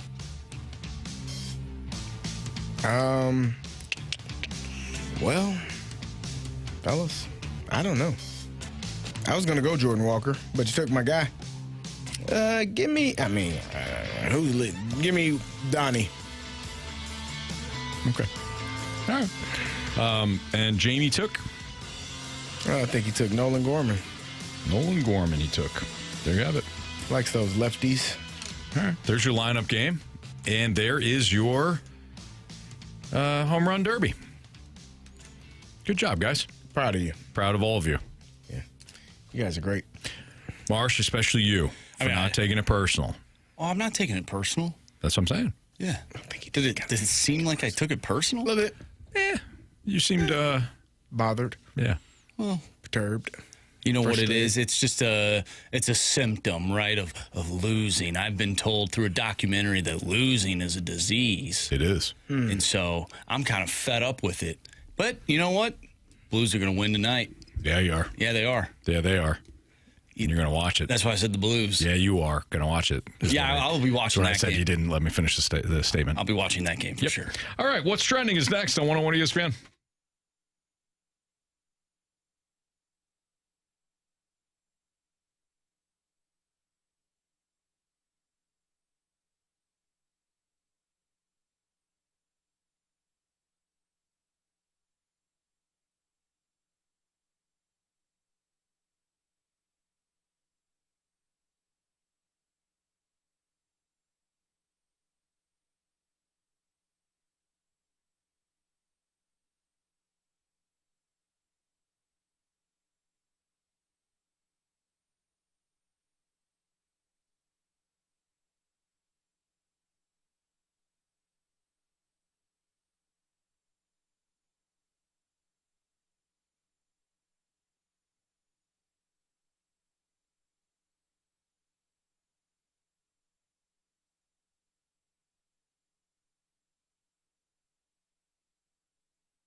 101 ESPN Sports Center. I'm Andrew Marsh. It's time for a Sports Center update brought to you by Saliga Heating and Cooling. Game 2 tonight between the Blues and the Jets. You can listen to that game right here on 101 ESPN. Pregame starts at 5:30.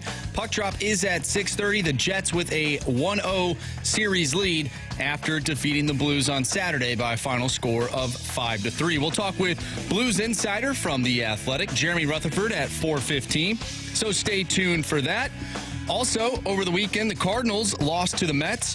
They were swept 4 times. They look to get back into the win column tonight as they go up against the Braves. First pitch is at 6:15. The Battlehawks lost to the Arlington Renegades 30-15, and City SC played to a draw against Vancouver over the weekend. 0-0 the final in that one. We have What's Trending coming up next. I'm Andrew Marsh, and the Sports Center Update is brought to you by Saliga Heating and Cooling, an independent American Standard heating and air conditioning dealer.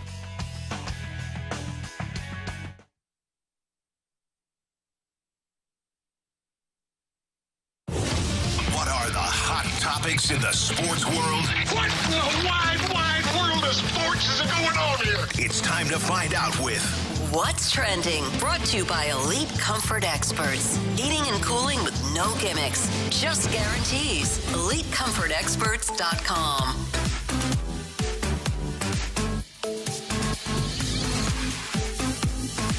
Welcome back to the Fast Lane here on 101 ESPN with Anthony Stalter and Carey Davis. I'm Andrew Marsh, and it's time for What's Trending. Gentlemen, we get a text from the 618. Let's hit the break, which we did, reset, which I believe we all did, and set the tone next segment. Ooh, I like that. So I was going to bring up how the Battlehawks lost 30-15 and now are 2-2. I don't think that's and it could be a product of their schedule, Anthony, but I think we should not do that. Okay. That's resetting the tone. What do you want to do then? No, we should probably talk about that. What did you see out of the Battlehawks this weekend as they lose Manny Wilkins? Yeah, I saw a team that looked completely overwhelmed. And yeah, I wonder if they're a product right now of their schedule, boys. The first 2 opponents, not great. Battlehawks look great. Last 2 opponents, formidable. And the Battlehawks lost both. Now, they could have beat the Defenders, but the Renegades took it to them over the weekend. And yes, you lose Manny Wilkins. Max Duggan is a similar player, but he's got less experience. So we'll see how he can handle it. I do think that Duggan started to settle in a little bit. So I'm interested to see now that it's his show what's going to happen. But, man, they're going through some learning pains right now. I like the defense. I like the skill positions. But this offense now has hit a major hurdle, largely because teams know how to get to the quarterback. Yeah, well, I mean, you get your quarterback. I texted you all when it happened. It looked like from where they put the air cast or the brace, it looked like maybe an Achilles issue. I thought maybe a knee initially, but maybe it's an Achilles issue. I don't know if the report has come out yet. But it's tough when you lose your quarterback that early in the game, your starting quarterback. I don't know. It's easier when you have quarterbacks that are similar because sometimes the game plan can fit both guys. But I think that there are things that Manny Wilkins does that Max Duggan doesn't do.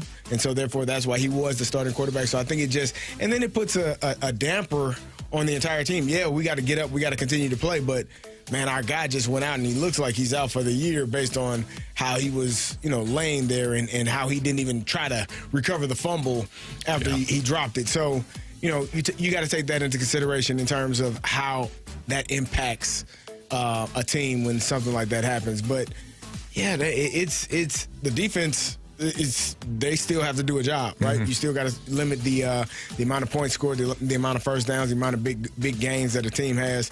So there are some things that they got to clean up. Hopefully, Max Duggan gets an entire week of reps as the one, and they can go out there. And I think they still had a chance late in that game. There was an interception return for a touchdown. Max just threw it behind the receiver. He ran a slant.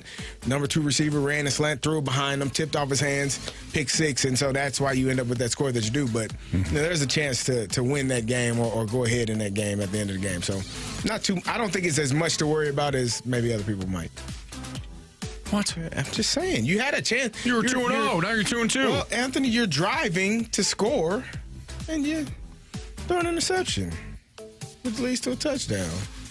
Which leads to a... Such is life. Loss. Well, Anthony, focus on the trifecta. Focus on the things you can control.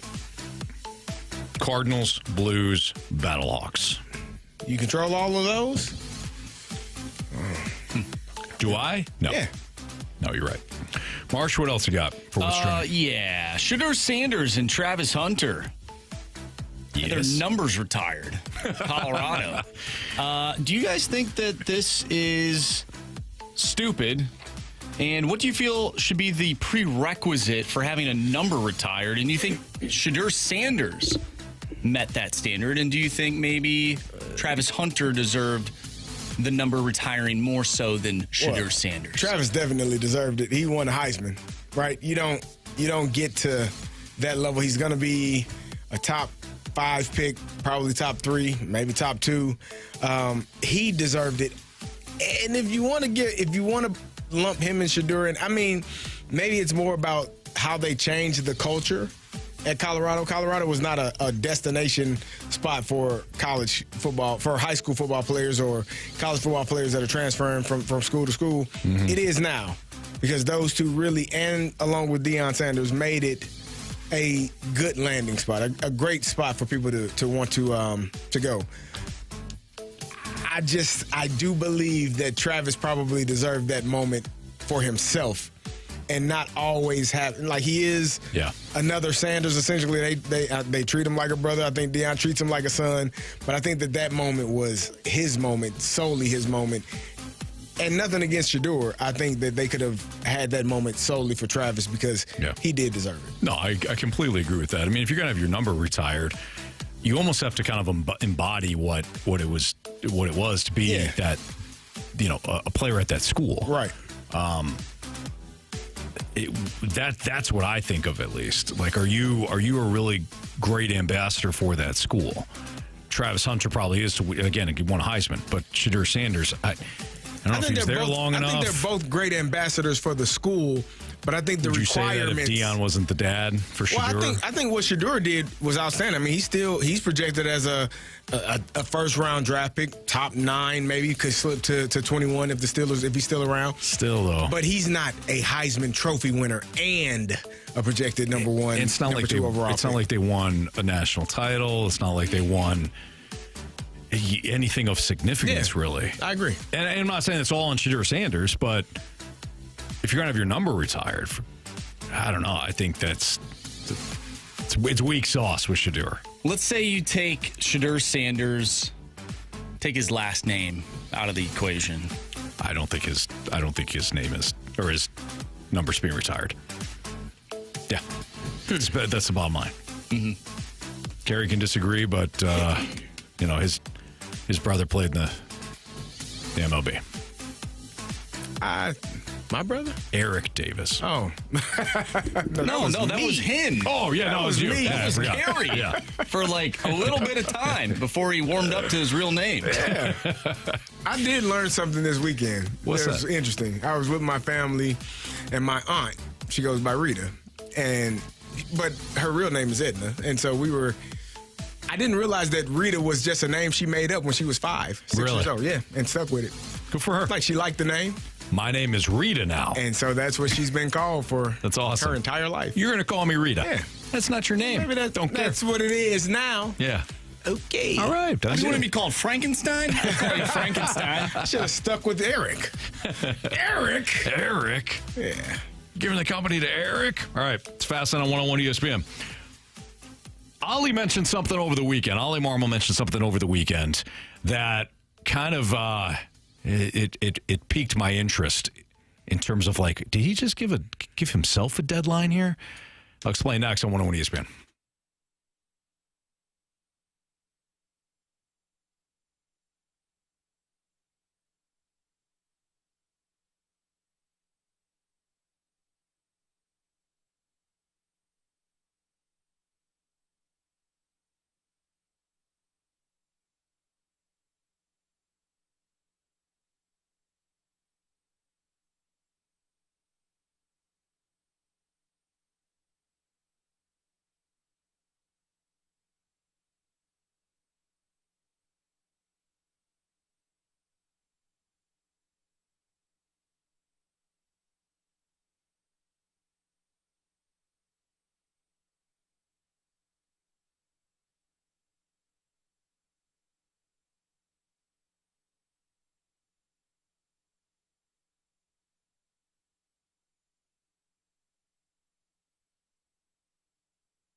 My guy Stewie's on the line right now. Stewie from Stewart's American Mortgage Corporation. And Stewie, I know that you recently you moved somebody from an SHA loan to a conventional loan. What happened and why?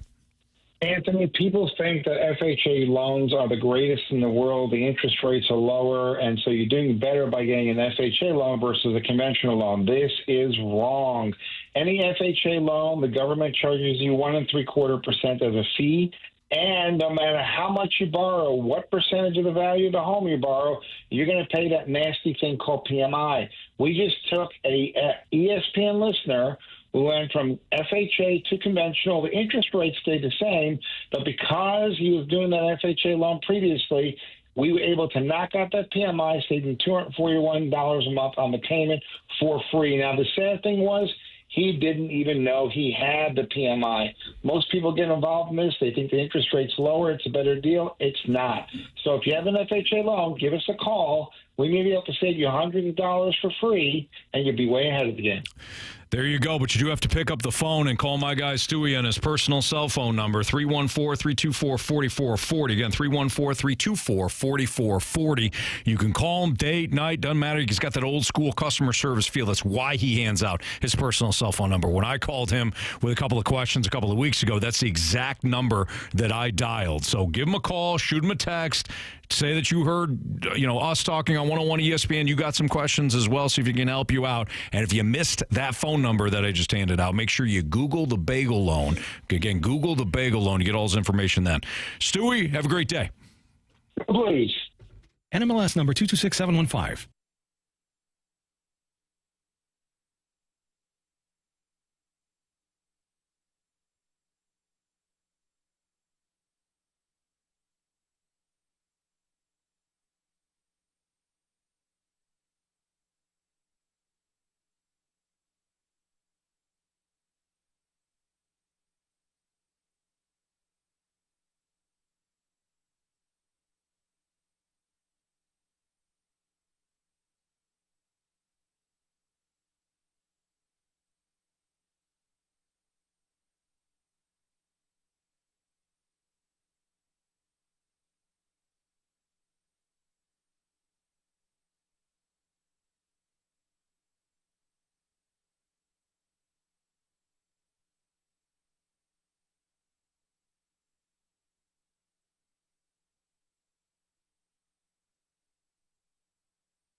Fast Lane on 101 ESPN. I thought this was interesting. It's a quote from Ollie Marmol, and if you want to read Katie Woo's latest article for The Athletic, it's in there.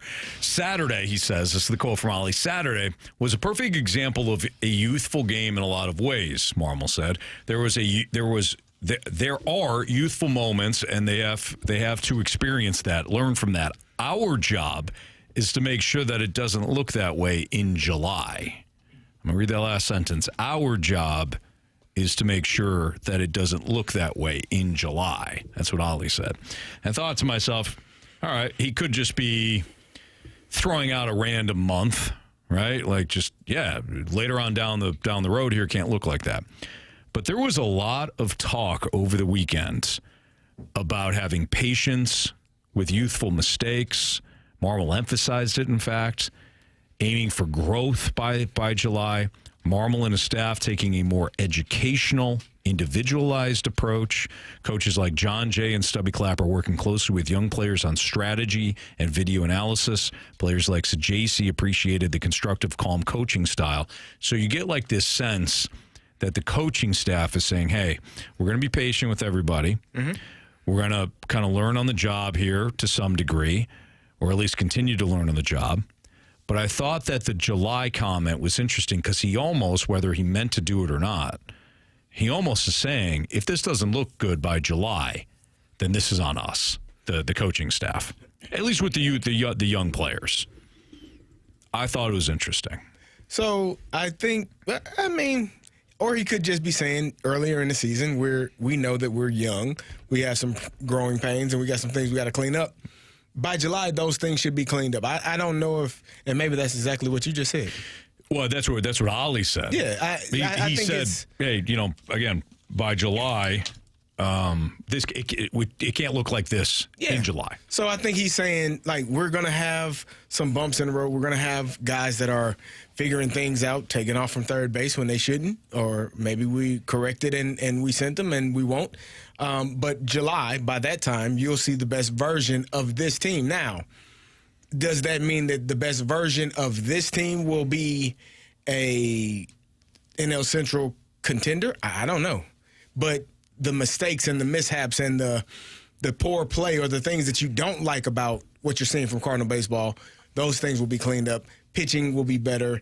Guys will be ready to roll, and we won't have any more excuses. Not that I don't know if this is an excuse. I don't know what we're watching right now. I think we're watching a team that may not really be as talented as it needs to be in order to have success at this level in this moment.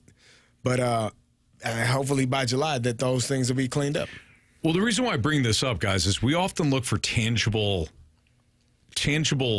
evidence that a manager is developing these young players, right? Tangible evidence that a team is developing these young players. So if you're saying in April, these mistakes are young mistakes that we're going to be patient with these guys, we're going to be calm with these guys, we're going to teach now, and then if it can't look like this in July, right?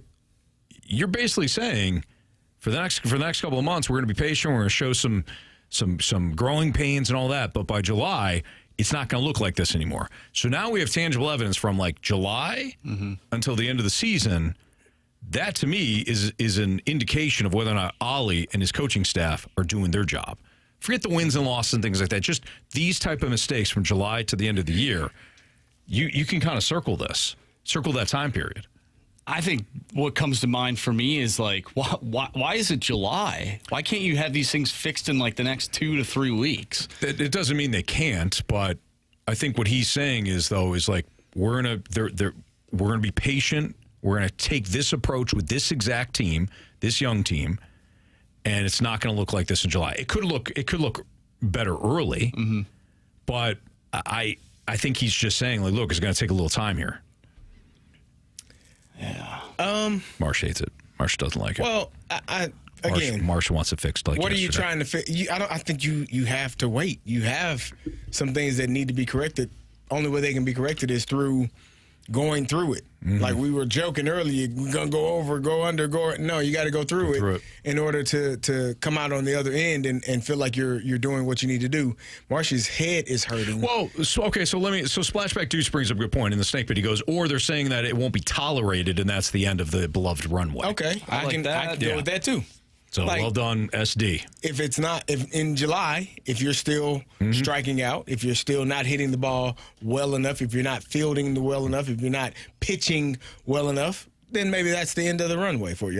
There you go. I like that. Well, and we know that whatever a manager or a coach says in the media is typically said to the team prior to him talking to said media.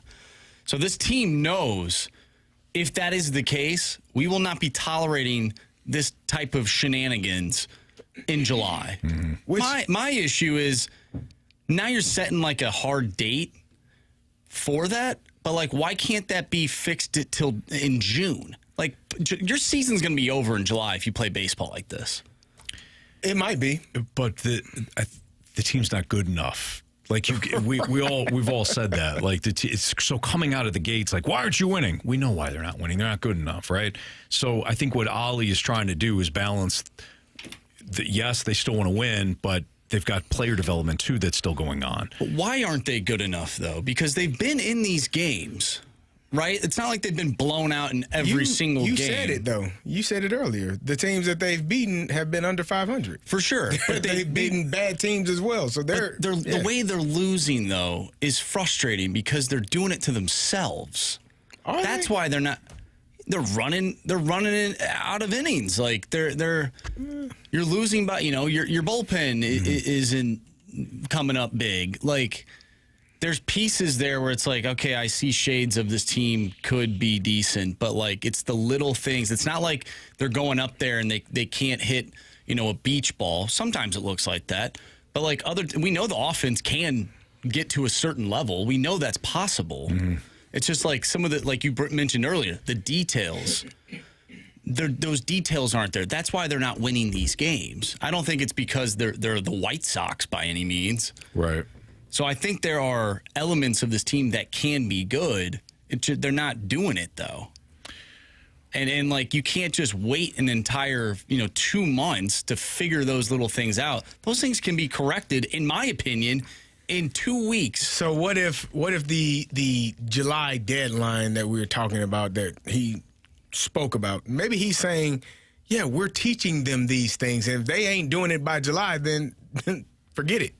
They ain't going to get. So I think it could be a multitude of things. Maybe this is the information that we're passing along. We're telling them how to be successful. It's kind of like Jim Montgomery when he got here. They still were kind of bullheaded and doing their own thing for a while until they said, okay, forget it. Our way doesn't work. Let's try his way. And that's when it started working. Maybe Ollie and his staff is telling these players, hey, this is what you need to do. This is how you find success.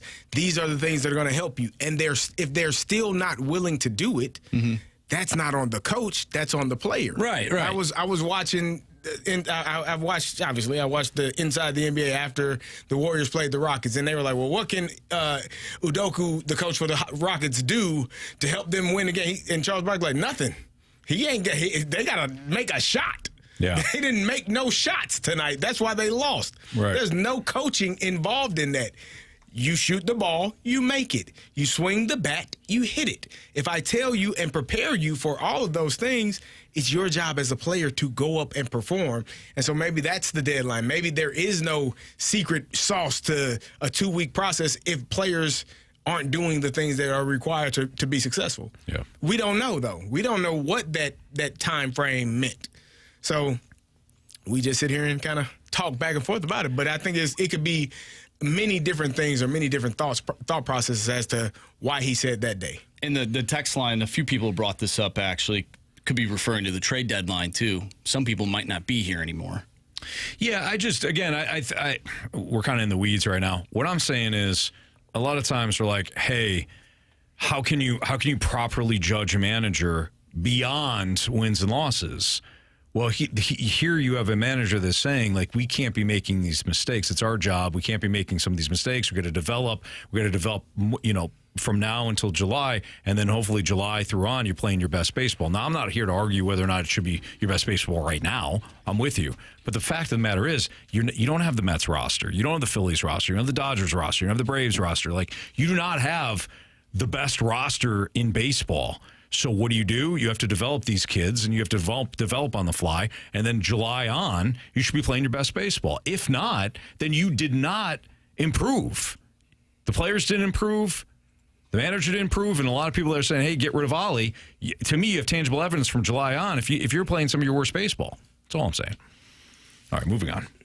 I don't want to frustrate Marcia anymore. It's a Blues playoff day, and we need them. You're not frustrating me. I feel like I am. Okay? No. Not at all. The Cardinals are frustrating him. No, there's no doubt about it. Yeah. Carey is correct on that one. He is, for sure. And it's just bleeding into my mood right now. I hate that. And it's a Monday. Who likes Mondays? Yeah. It is nice out, though. Finally. Oh, it rained all week. Man, freaking rain. All weekend. Man, come on. It rained on our sports, and then it rained on our faces. You know? I don't like it. All right, Gauntlet next on 101 ESPN.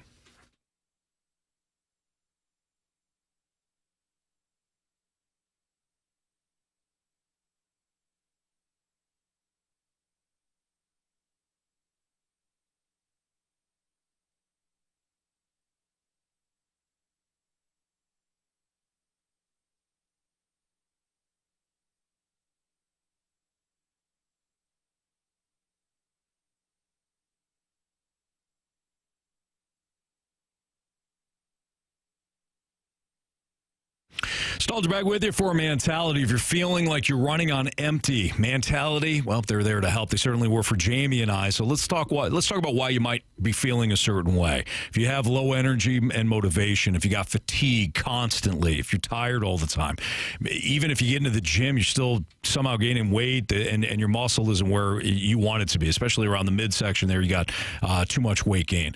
If you're feeling anxious, moody, even irritable, lack focus, mental clarity, you don't have that drive like you used to. Go down, see my friends at Mentality. Mentality is a local healthcare facility that specializes in helping men feel and perform at their very best. So they have board-certified physicians who are awesome, by the way, provide a full physical consultation and blood panel analysis all during your first visit. It's very easy, and they do all the work. Mentality focuses on free testosterone levels, which many doctors overlook, ensuring that your treatment is tailored to your body. So Jamie's program is different than mine. The results... Listen to me on this. Energy comes roaring back. Belly fat burns off. Muscle strength's all there. You feel like yourself again. You feel younger, confident, driven, ready to tackle life again. Treatments are designed to fit your lifestyle, even with a busy schedule. They get 2 different locations, one in South County, one in Chesterfield. Both offer the same fine folks, so you can improve your life. All in, one visit to Mentality. If you want to learn more, visit mentalityhealth.com/radio, mentalityhealth.com/radio. You can find out more information. And when you do head down to one of their 2 locations, tell them Jamie and Anthony sent you in.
categories, one challenger. Can you survive the gauntlet? Brought to you by Blue Note Roofing. Roofing, siding, and gutters. Visit BlueNoteRoofingSTL.com for a free inspection. 4:06, your time check is brought to you by Clarkson Jewelers, an officially licensed Rolex jeweler with Carey Davis and Andrew Marsh and Anthony Stalter. And we got Kirk on the phone. What's up, Kirk? Hey, guys, how you doing? Doing great. We're doing great. We appreciate you listening. Thanks for playing. Would you like to take on? Yes, sir. All right. Would you like to take on Marsh, Carey, or me today? I'm going to give Marcy a try. All right. Andrew Marsh is up right now. All right, let's go. Go, Marshy. Go ahead, Kirk, and tell Marsh to spin that wheel. Marcy, spin that wheel, buddy. Nice. All right, so we've got the wheel spinning. Marsh is going to hand us the launch codes, and then he's going to walk out of here and go into the cone of silence. Kirk, what category are you hoping for? I'll tell you what, random or baseball? Okay. I'll give those a go. All right, so Carey is the one that can see the wheel right now. Yeah. And Carey, what category did we get? We got baseball. Oh, okay. There you go, Kirk. So you do get baseball. So 4 questions to you. Thank you, Carey. 4 questions to you. Same 4 baseball questions to our guy, Andrew Marsh. Each question is worth 2 points unless you ask for the options. If you ask for the options, those questions are worth 1 point. Are you ready? Yes, sir. I sure am. Okay. Last Thursday, Tyler Soderstrom clubbed his major league leading 9th home run. Name this 23-year-old slugger's current squad. So who does Tyler Soderstrom play for? Oh, boy. I've never even heard the name. I'll take the options. Blue Jays, Athletics, Tigers. I'm going to go with the Blue Jays. Final answer? Yes, sir. All right. Question number 2. With which of the then 6 National League East clubs did Bobby Bonds finish his career in 1981? National League East. I'm going to take a wild guess. I'm going to go with the Mets. Final answer? Yes, sir. All right, Kirk. Can you tell us the New York Mets career leader in saves? Oh, give me the options. I think I'll recognize it. Sure. Billy Wagner, Armando Benitez, or John Franco? I'm going to go with John Franco. Final answer? Yes, sir. All right. Question number 4. All but 2 teams have won at least a game on the road in 2025. The exceptions to this rule, however, are the Chicago White Sox and who? Oh, man. I know the Cardinals barely made that. Give me the options. Is it the Colorado Rockies, the Tampa Bay Rays, or the Minnesota Twins? I'm going to take the Twins on that. Final answer? Only because they got swept here in St. Louis. Yeah, final answer, yes. All right. We'll welcome Marsh back in from the cone of silence. Kirk, how you feeling? 50-50. Okay. Yeah, I would have done better with old school baseball questions, but I got what I got. Yeah, well, there you go. Good attitude about that, that's for sure. All right, so Marsh is back in from the cone of silence. Marsh, how are you? Great. Cone of silence to your liking? It was, yeah. Just talking with Mike Ryder and Grant Francis, who does a great job on Blues games. Yes, he does. He certainly does. All right, Marsh, lock in. Your category today is baseball. All right. Pack a lunch. Question 1. Last Thursday, Tyler Soderstrom clubbed his major league leading 9th home run. Name this 23-year-old slugger's current squad. That would be the Oakland. Wait. Let's go with the Athletics. Final answer. Okay. Question number 2. With which of the then 6 National League East clubs did Bobby Bonds finish his career in 1981? Oh, I have no idea. Options. Is it the Chicago Cubs, the St. Louis Cardinals, or the New York Mets? Oh, that's right. Forgot that the divisions were different back in the day. Old Bobby Bonds. He was on the Cardinal, was he? I feel like we talk about that more. So the Cubs and the other team was the Mets.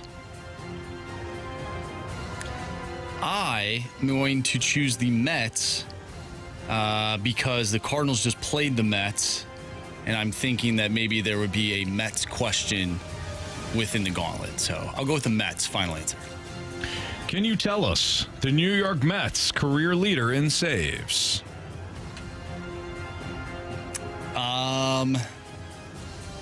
Career leader in saves.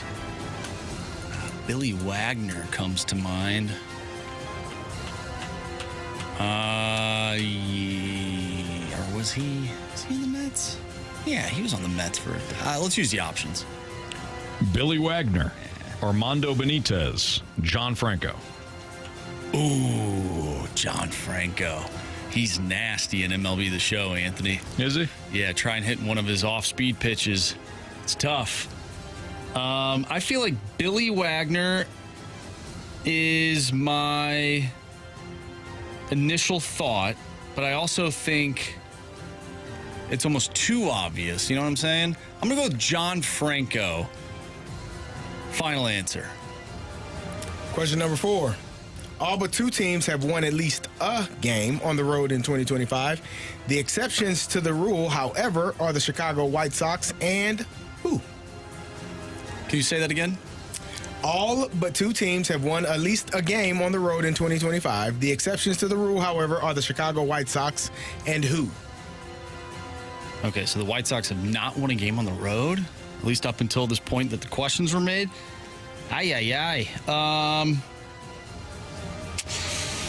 Let's see here. Let's use the options. Is it the Colorado Rockies, the Tampa Bay Rays, or the Minnesota Twins?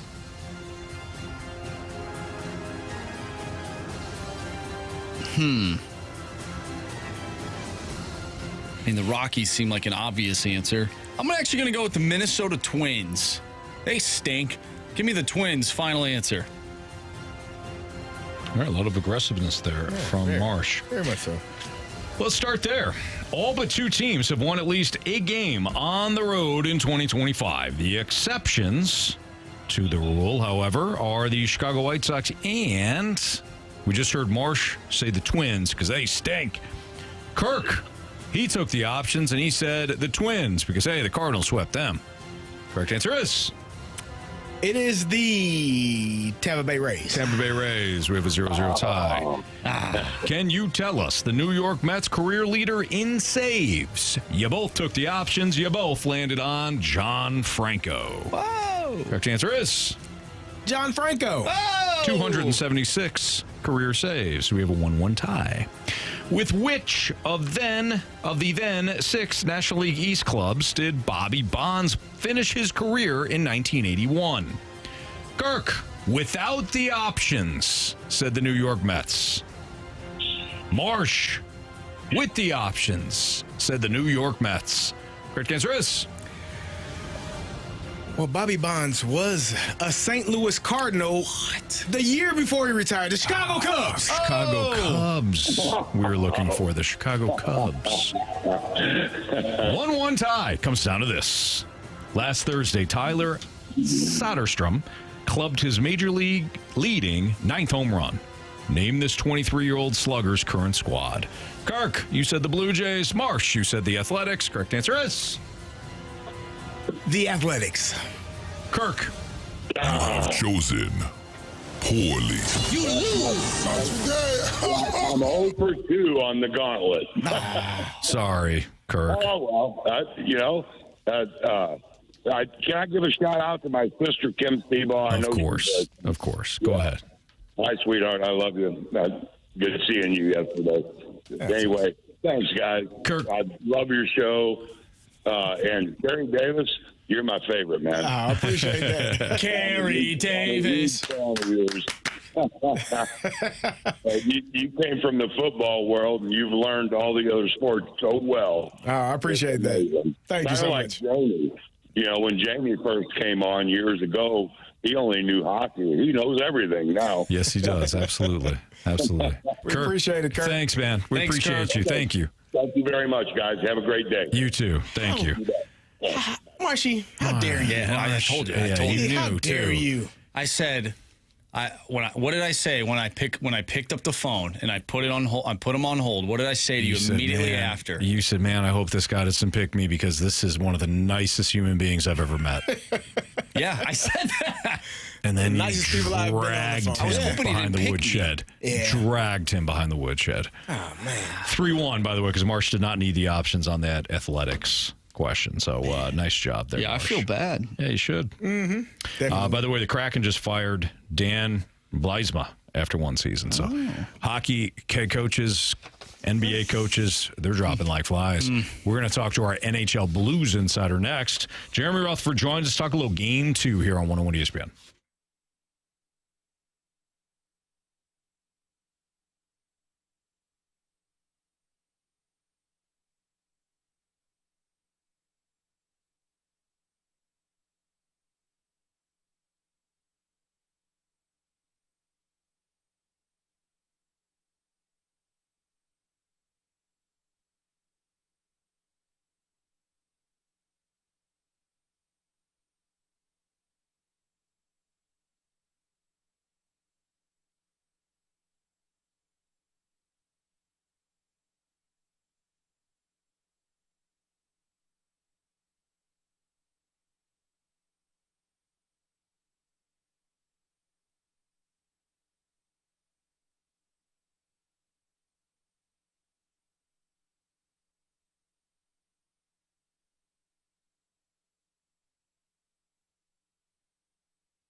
It's time for a Blues playoff report presented by English Sweep Fireplace and Chimney Restoration. Schedule your chimney inspection at EnglishSweep.com.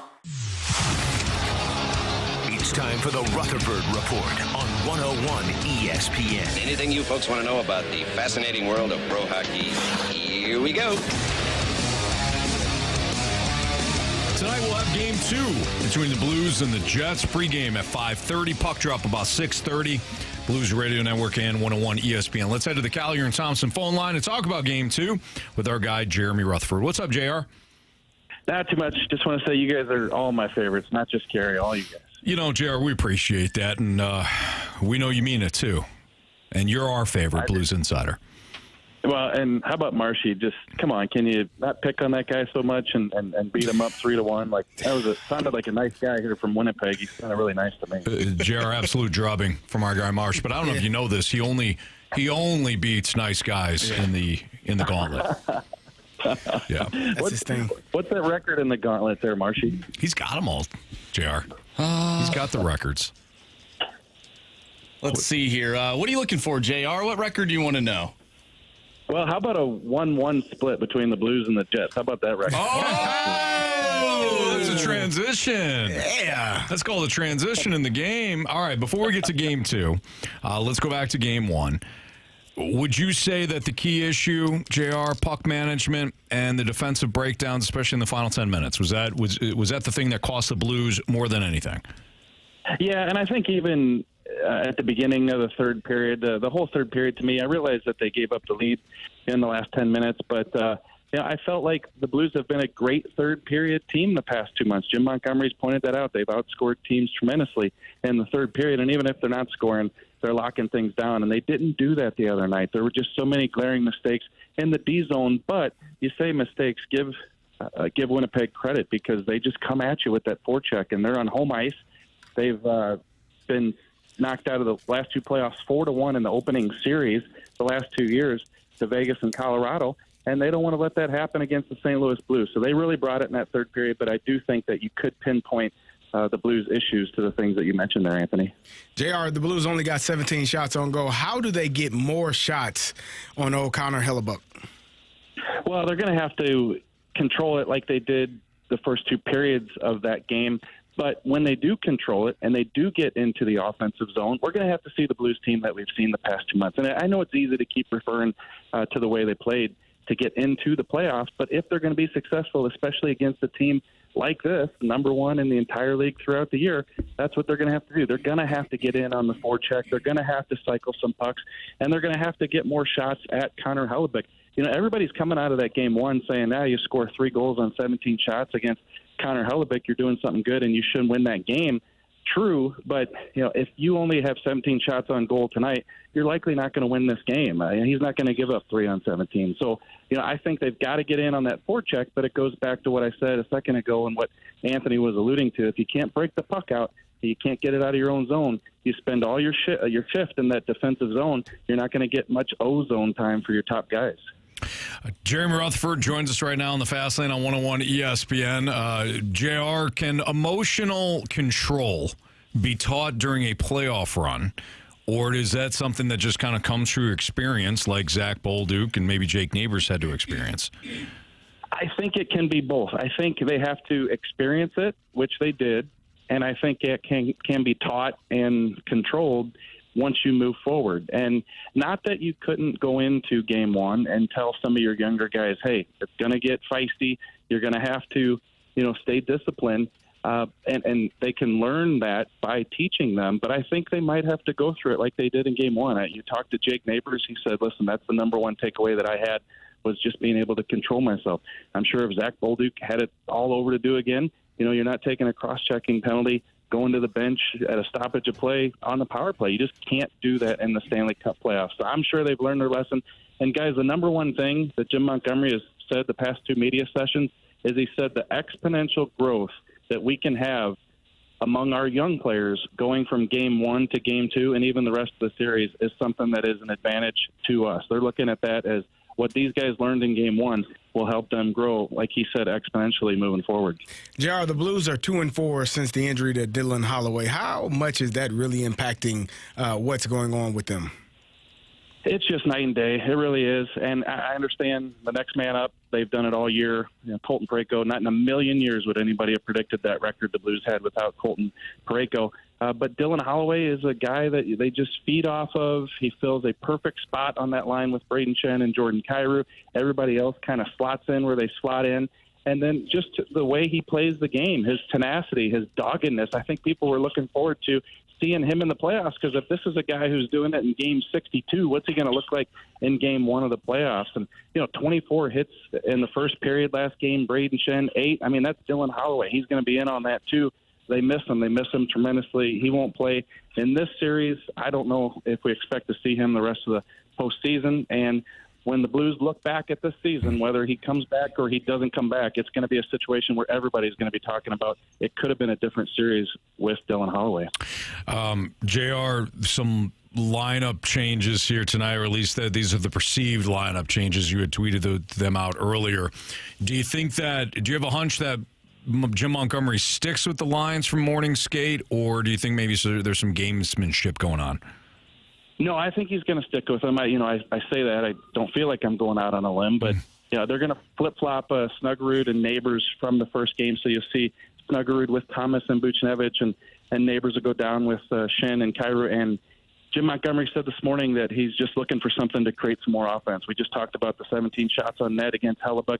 They're looking for some more offense. Also, the one thing to keep an eye on is last game, Scott Arniel, the coach of the Winnipeg Jets, he wanted to get that Scheifele line out against the Thomas line. They did that. So, this will give the matchup a little bit of a different look with the Blues flipping those left wingers. So I think those are the lines that we'll see at the start tonight at least.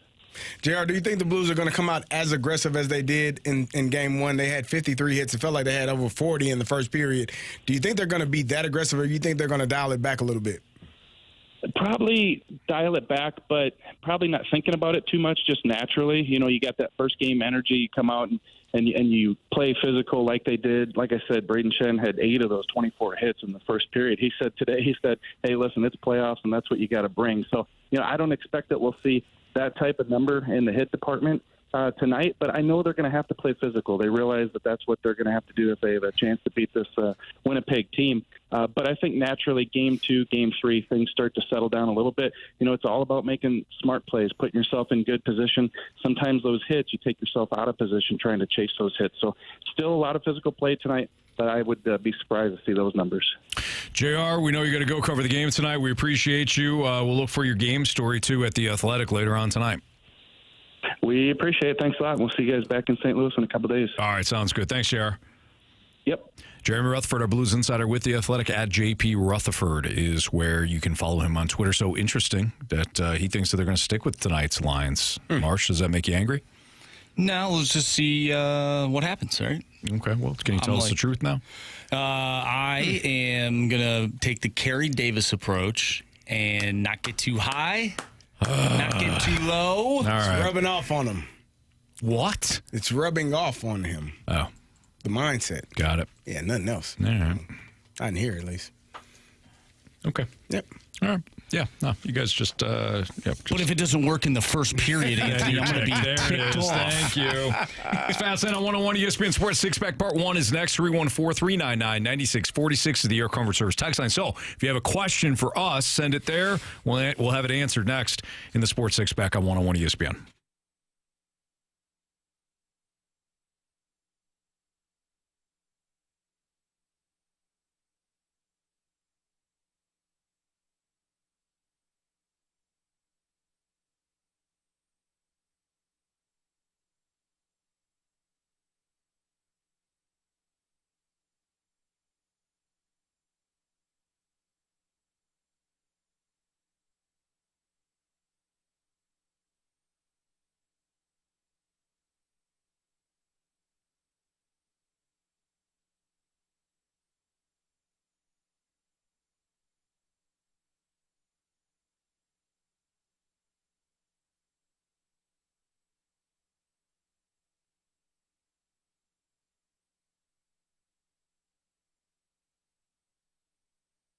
Underdog just became one of the best places to make entries during the basketball playoffs with their Extender promo. With the Extender, you can play your way to increasingly bigger boost each and every round. So you can start off the NBA playoff series using Underdog by using your Game 1 boost. You got to use that boost, and then you can continue boosting each subsequent game to unlock the next one. And the longer the series goes, the bigger the boost. These are some of the many reasons to play at Underdog Fantasy. The other reason is if you're constantly telling your buddies, hey, I knew that player was going to go off in this game. I knew he was going to have a big rebound game, or I know that, this is a bad matchup for so-and-so. He's not going to score as many points as what, the lines are suggesting. Use Underdog Fantasy because you just pick your players, go higher or lower on certain stats like points, assists, and rebounds, and then you can win your way into bigger and bigger paydays all by using Underdog. And you can play for as little as $1 and win up to 1,000 times your money. Again, all because you downloaded the Underdog app. Sign up with my promo code Anthony. Use my first name, Anthony,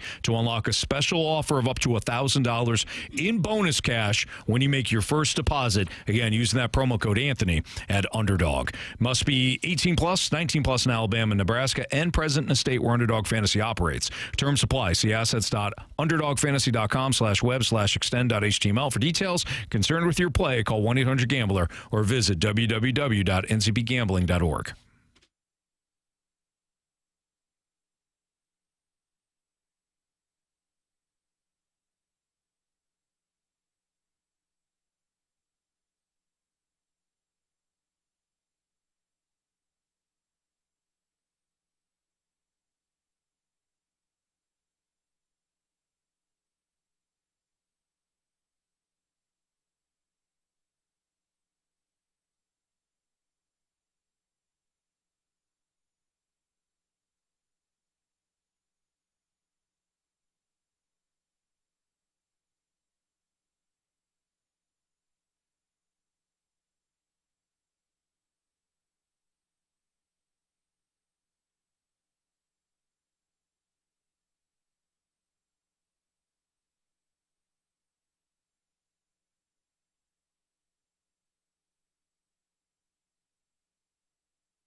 ESPN Sports Center.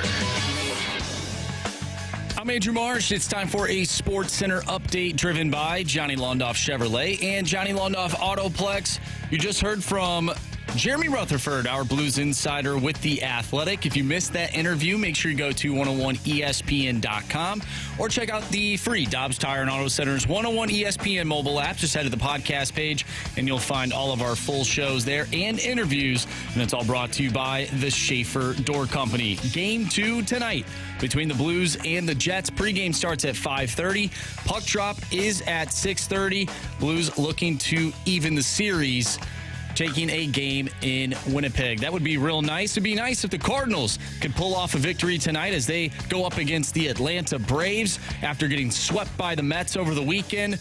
First pitch is at 6:15. We have our Sports Six-Pack coming up next, so if you have a question you want to send our way, do so using the Air Comfort Service text line 314-399-9646. We'll do our Sports Six-Pack next. I'm Andrew Marsh, and this Sports Center update is driven by Johnny Londoff Chevrolet and Johnny Londoff Autoplex. See them at londoff.com. Chevy, together we drive. Are you kidding me?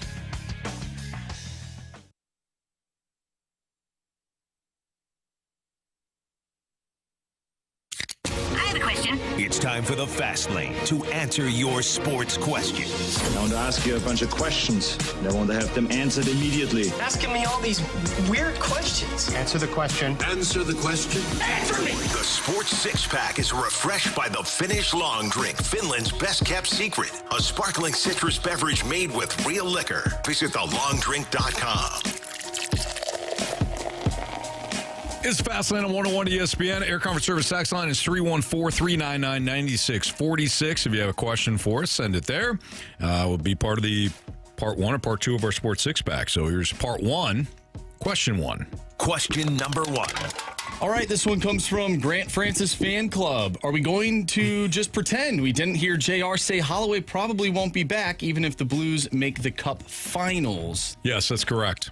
We are going to pretend that he never said it. Oh. I didn't want to have heard it, and I don't like Did the you potential. hear it? Yes. Okay, I did too. It's not great. It was kind of slipped in there. Yeah, a little bit.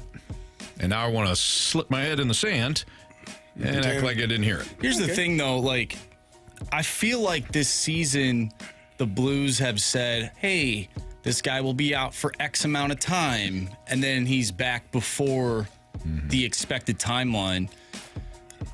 I wouldn't get all, like, hot and bothered about it until, like, it's an official thing, if it is. Like, I don't know. So I think we just pray, right? Like, that's what it says, week to week. So I think that and I hate to be the adult here, but I think we need to manage expectations, boys. What? Because even if Dylan Holloway were to come back. No, Anthony, he'll be fine. And come back early. He'll be fine. Carey. What? I have to do this. Robert Thomas came back early. He wasn't the same guy. Well, have you seen it took Robert Thomas play hockey? What are you saying? Someone took over his body? Yes. A little alien or something? Because that was not Robert Thomas. Okay? That was what Loki did to Hawkeye. Okay? Yeah, he did. And one nice. And one good. Anthony. You probably don't remember what happened in the Captain Marvel movie either. There were little green scrolls pretending to be other people. That was a big issue. There's a whole invasion. Yeah. Not that I know if anybody watched that TV series because it was terrible, but either way, Dylan Holloway, even if he does come back, may not be 100%, guys, and we need to manage expectations. And yes, Bazooka Tooth 75 says, here we go. Anthony hates Holloway. Yeah. It's pretty much what you're saying. Put this on me. Okay? I think we put it on me. Didn't we see Dylan Holloway take a puck to the neck? Was that same guy? It wasn't Holloway, was it? I thought it was Broberg. Was it Broberg? Or no, was it Holloway was injured earlier in the season because to the neck? He took a puck to the neck, and everyone thought he was down and out, didn't they? And what did he do? They did, yeah. Came back. Yeah. So don't count this guy out, Anthony. Okay. You with your Holloway hate. Take it on. Yeah, Anthony, stop being the parent. Next thing you're going to tell us to stop eating that cookie cake over there because there's too much sugar in it. I won't do that. That cookie cake is phenomenal. By the way, thank you, Blues. The St. Louis Blues sent us a cookie cake, and it is delicious. Don't forget they have all sorts of different party events and things, whether you're watching your Blues at home or Down at Enterprise Center at St. Louis Blues themed items such as cookie cakes. They're fantastic. Love a good cookie cake. Better than any cake. No question. Not like, okay, well, hold on a second. Not any cake. I'm talking about regular cake. Gooey butter cake? No, not it. It's not even close. Okay. Gooey butter cake. Yeah, way better. But like any sort of like birthday cake or Like whatever. birthday cake? Give me a cookie that stuff cake. sucks. Red velvet cake?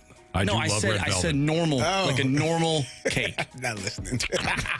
Red velvet doesn't count. All right, just checking. Yeah, ice cream cake does not count. Like carrot cake, unbelievable, right? It's good. I still would take the cookie cake better? Cake. I would still take the cookie cake. Oh no, cookie cake is fantastic. I'm saying like a regular cake that you would Like have a at a birthday chocolate party. cake. Like a chocolate or vanilla cake. Yes. Yeah. I'll tell you what the best cake is, though. It's an ice cream cake. It's not even close. Very good. I'd throw my mom's peanut butter cake in there. So very good. Does cheesecake count as cake? I'm just saying any sort of like dessert. Yeah, cheesecake is. Give me the ice cream cake over anything. You ever had the gooey butter cake? I have. It's delicious. Not knocking it, okay? I'm not saying that just because I think football players are tough doesn't mean I don't think that hockey players are tough. That's not what I'm saying. What I'm saying is the ice cream. It's one or the other. You can't do both. Anthony, did you see the tweet that I sent you guys this weekend? What'd you send us? I sent you the picture of Rasmus Andersson saying, I broke my fibula against Seattle. He broke his fibula and then played 12 games to end the year. Tough guy. You break his femur. Absolutely. Because if you break your femur, you're done. You're done. Just fibula. asked Michael Vick. Yeah, you could play with that. I'm assuming. Clearly, you did. We got text from 314. One question in, and we're already off the rails. So, Question number 2. You're welcome. From the 618, if the Battlehawks miss the playoffs or are eliminated in the first round again, does that spell the end of the UFL and any more spring football? Is the UFL riding on the backs put that much on of the Battlehawks? The Battlehawks. Well, what are the other teams doing? Right. No one cares about the other teams, though. Well, they should if they want to continue to see the Yeah. UFL. I don't think the entire existence of the UFL. That's a lot of pressure. Rides on the Battlehawks. No, it's a lot of pressure if it is. Yeah, and if it folds, it doesn't mean. I mean, the Battlehawks could win it all, and it could still fold if there's not interest from other cities. So I think what we need to do is highlight the fact that other cities need to get off their dead asses and watch this spring What are they football. doing? I don't know. You know? I don't know. They're doing in other cities. Not enough.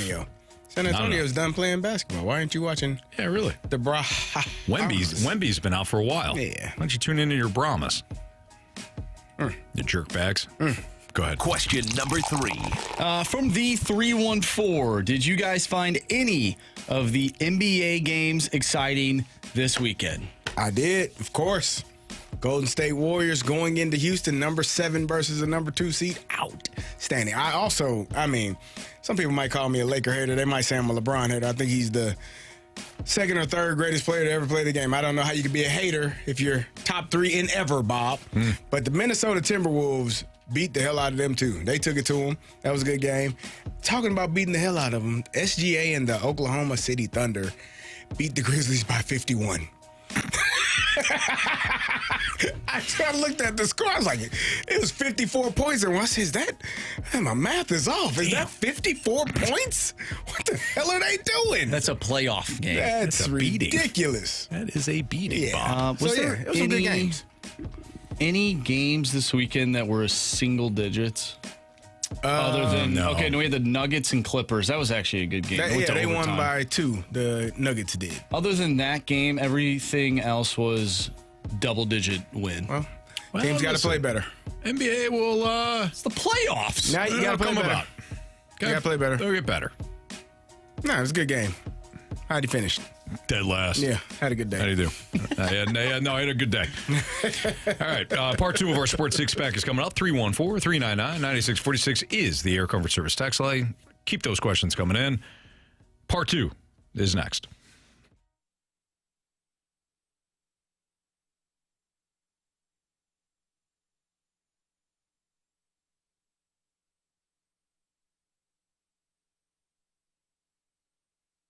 Auto Centers Nissan is where you need to head out for your next new ride because they have over 800 new and used vehicles all in one location. That's right, all in one location. You'll find brand new Nissan Pathfinders. Man, the Pathfinder's sweet. Let me tell you, love driving the Pathfinder. It's got the third row. It's got plenty of space. So whether we've got the entire family going to a location or it's just a few of us and we need a little bit more room, the Pathfinder handles it. They've got Nissan Altimas, though. They've got Nissan Rogues, new and pre-owned. They got different makes and models when it comes to pre-owned, but it's all there in one location out in Herculaneum. Don't forget, with new Nissans at Auto Centers Nissan Herculaneum, you get a complimentary lifetime warranty and 30-day return promise. It's serious peace of mind that you're not going to find elsewhere. The vehicles are priced to move, and if your credit has seen better days, rest assured that you can still drive away in a brand new Nissan thanks to their credit experts, because anybody that walks through the door, Auto Centers Nissan is confident that they can find the right financing for you. Check them out online, autocentersnissan.com. When you head down to Herculaneum, tell them Stalter sent you. It's Auto Centers Nissan. Big inventory, bigger savings, zero nonsense.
Part 2 of the Sports Six Pack is right now. 314-399-9646 is the Air Comfort Service text line. Plenty of time, so get those questions in. Like this one that Andrew Marsh is going to read. Question number 4. All right, this one comes from the 314. What's happened to the Cardinals offense and crisp defense? Well, I think the defense was a bit of a mirage. What?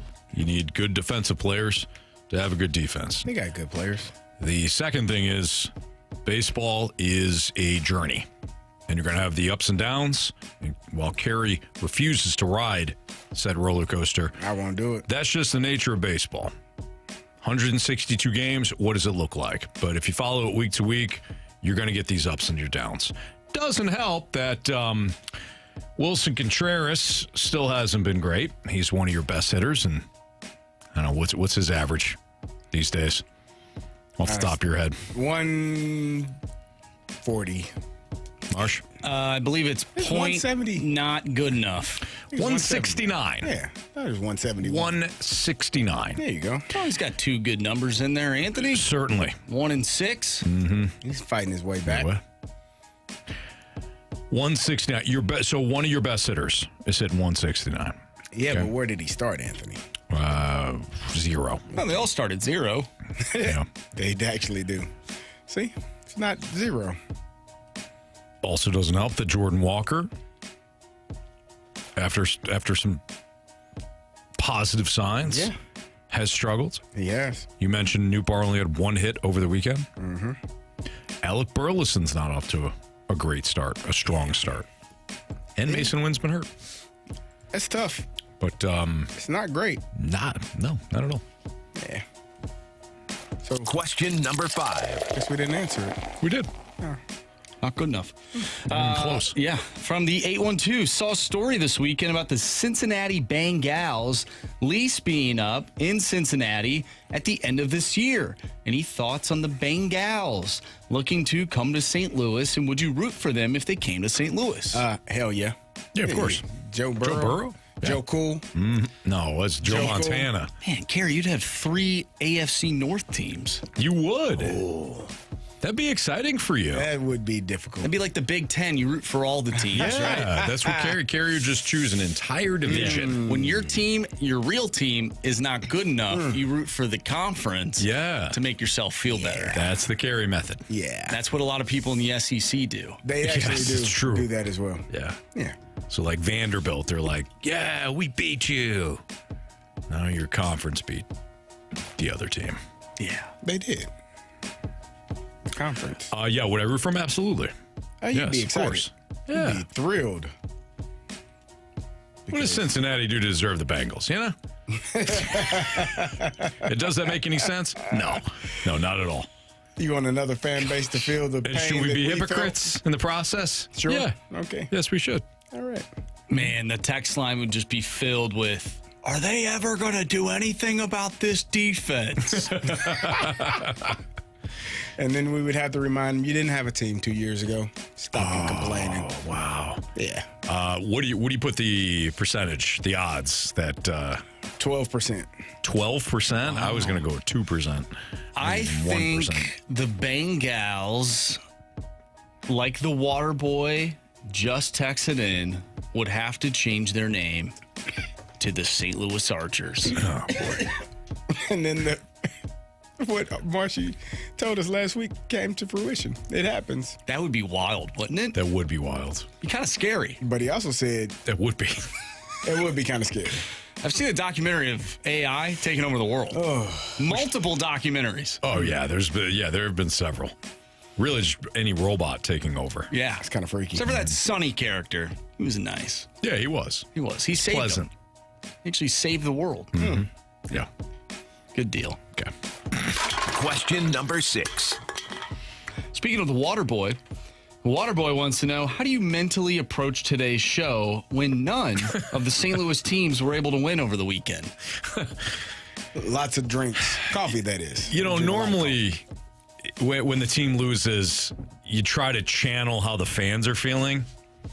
And typically the fan base for each team would be angry, right?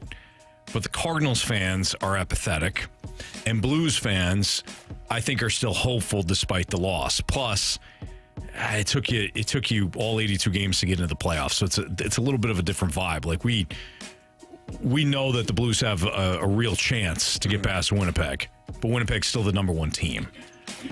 I think typically, if the expectations are high, you want to match the fan base and, maybe scream and holler a little bit. Mm-hmm. But if you listen to the lineup game, you understand that Carey and I and Marsh matched the Cardinals fan base and whether or not you give a crap. Well, you actually said the quiet part out loud. I did. That's what was it Splashback Deuce said that? No, that was... Who was that? Frick James said that. Oh, yeah. Yeah. Anyway. What did you say again? Frick James. No. What did you say? What quiet part? Yeah, what was that? Carey asked me who I thought was batting eighth. And I said, I don't care. That's right. So, yeah, I don't care. Yeah. All right. Moving on here. Don't forget, 5:30, we've got the pregame show for Blues and Jets, and we've got the puck drop at 6:30 right here on 101 ESPN. We still got some business to attend to, though. We've got Beat the Streak, and we've got Bet the Board next on 101 ESPN.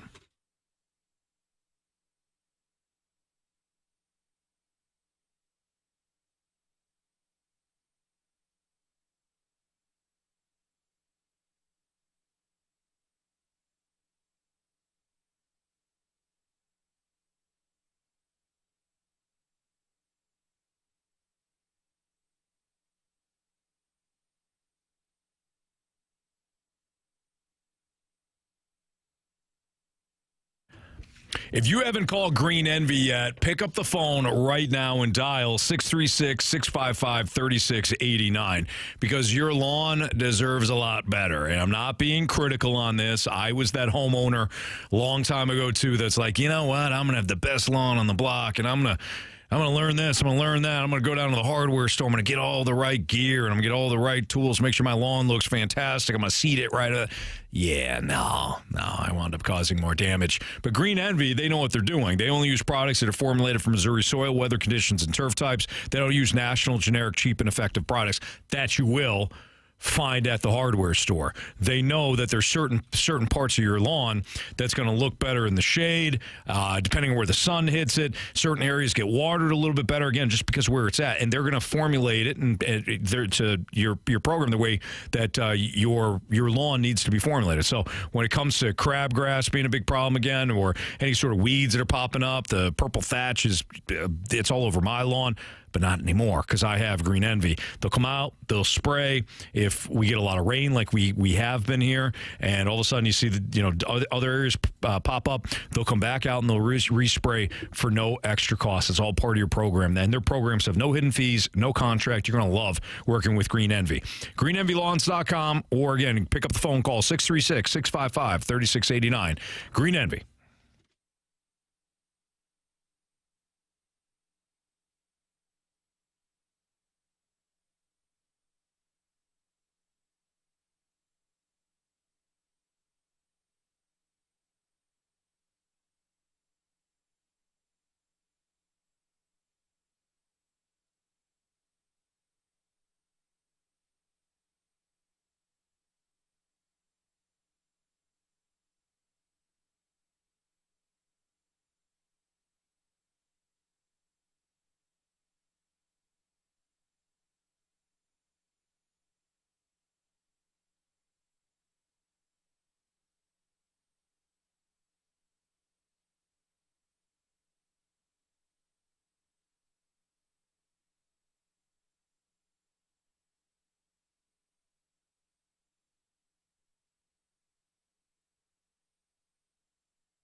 hit baseballs. All of my successes depend on me. You're ready to hit. The hits just keep on coming. And his first big league hit is a bullet up the middle.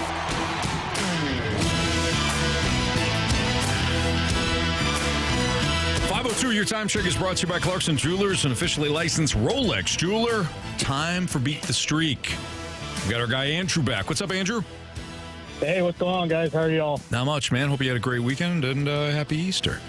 Marshy. Yeah, happy Easter. I hope you guys did too. Thank you, sir. Marsh, latest streaks. All right, here we go. I have a streak of 4. Andrew has a streak of 1. Carey has a streak of 1. And Anthony, you have a streak of 1. Yes. And I. What about Jamie? Oh, yeah, Jamie has a streak of 0. Yeah. Yeah, I'm going to go with Brendan Donovan. Oh. Was he good or something? Yeah, only guy can hit right now. All right, Andrew, you're up. Oh, man, Marshy picked my guy. I'll tell you what, let's go Austin Riley with the Braves tonight. Good call, Andrew. All right, so Marsh took Donnie. Andrew has Riley. Carey Davis has Marcell Ozuna. Ozuna. I have an idea of where his bet the board is going today. All right, I'll take Ozzy Albies for 500, please. Ozzy Albies. What are you giving? Who did Jamie? Oh, Jamie just texted in. Pedro Pages. Interesting choice. Pedro Pages for Jamie. Petey Pages. Yep. All right, Andrew. Good luck with Austin Riley tonight. Yeah, guys. Hopefully, we'll call you tomorrow.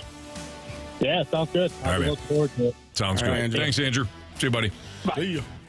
All right, there you go. Interesting that Jamie went with Pedro Pages. I went with Pedro Pages on Friday. He got me a base hit. Yes, it did. Every time I've gone with him, he's gotten a base hit. So he's hitting, man. Good pick by Jamie. Absolutely. All right, from Beat the Streak to Bet the Board. What's up, Carey? Something you want to share with the class? Nah, Snake Pit's funny, though. What? I haven't seen anything. Comments. What are they saying? Yeah, what are they saying?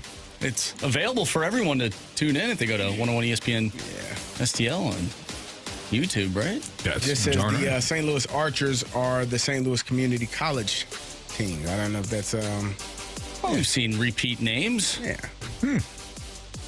Okay. Yeah, the New York Giants and the New York Giants at one point, Very right? true. You can have 2 teams with the same name. Very true. Got a bunch of Tigers. Whatever. That's the LSU Tigers. Yeah. Or any other Tiger. No, not all of them. All of them. Marshy. Yes. What's the latest Bet the Board? Anthony, you're destroying us right now. Thank you. 12 points for Anthony. Oh, God. And Jamie and I are at 8, and Carey's at 7. However, Carey gets an extra pick because he picked Ohtani, 1.5 hits, runs, RBI on Friday, and he did not play in said game. Crazy. Did not show up on the box score, so we'll give him an extra pick. Yeah, we're just handing Carey freebies. All right, give me the over 5.5 in tonight's Game 2 matchup between the Blues and the Winnipeg Hockey Jets. All right. I think that the Blues have something on Connor Hellebuck. And unfortunately for the Blues, we also saw some defensive lapses. Blues win tonight, 4-2. Give me that over. 5.5. All right, Marsh. All right. Well, gentlemen, Pope Francis, the leader of the Roman Catholic Church, has died at the age of 88. Give me Nick Castellanos to hit a home run tonight. Wow, that was interesting. Yeah. You took a different road there. Well, anytime there's something crazy that happens, tragic. Yeah. Typically it's a home run. Typically it's a home run. Yeah. So. Okay, so I don't you're know if I going. want to be linked to that. If I'm him. Hey, it's his destiny. You know? So, yeah, give me a Nick Castellanos home run tonight. Now, you get no extra points. No, I know. You have no control over if bad things happen in the world. Okay. All right. Okay, I get 2 picks. I'm going to go Marcell Ozuna, 1.5 hits, runs, RBI. There it is. And this is not my parlay. Jose Ramirez, 1.5 hits, runs, RBI. Okay.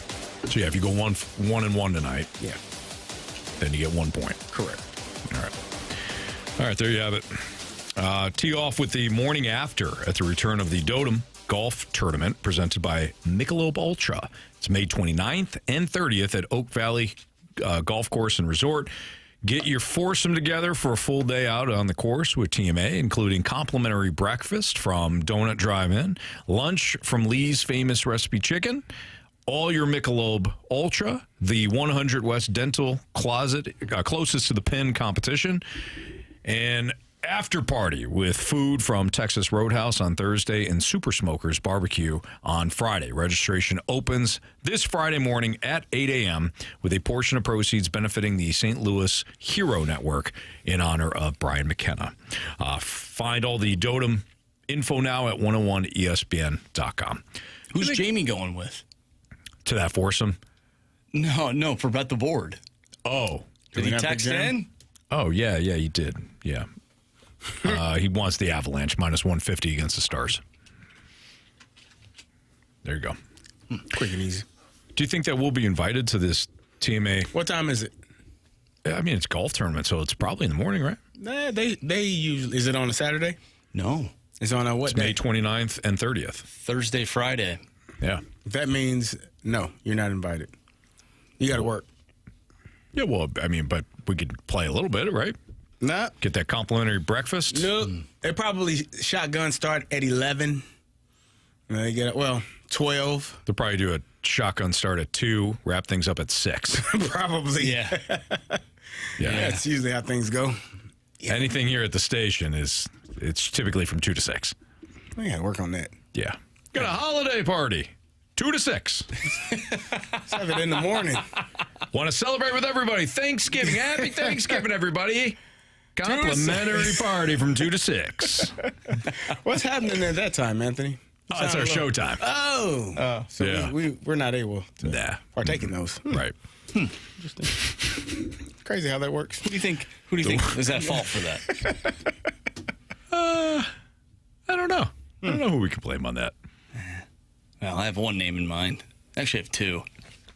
You wanted to blame somebody. I asked, so Marsh sent out a text over the weekend that said, boy, rough weekend in St. Louis sports. And, of course, the Cardinals got swept in a 4-game series by the Mets. The Battlehawks not only lost to the Renegades, they also lost their starting quarterback, Manny Wilkins. Yeah. And our Blues lost game 1 against the Jets. And City didn't score. They didn't lose, though. Again. They didn't lose. So Marsh said, rough. Boy, that's rough for St. Louis sports. And I said, who do we blame? And Marsh, you came back with a name that I thought was perfect. And we're not going to mention the name, okay? We're not. Oh, we can't. All we'll say is this person had a real poor attitude on Friday and set the tone for the entire weekend. I'll just say that we were having a fun show on Friday. There was laughs. There was tears of joy. We were heading into possibly the greatest weekend ever. And this person got real salty and real negative. Ended up bad. It ended up bad. Yeah. Set the tone for the entire weekend. That's unfortunate. Yep. Okay. And you know who you are. You might not be listening. Oh, they're listening. Maybe. And watching. AB says, free steak and lobster dinner from 2 to 6. All right. We're going to wrap things up. What we learned, 3 stars of the day. We're off a little earlier tonight because we got Blues hockey coming at you at 5:30 for the pregame show. AB's got it. Wrap up the show next on 101 ESPN.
101 ESPN Sports Center.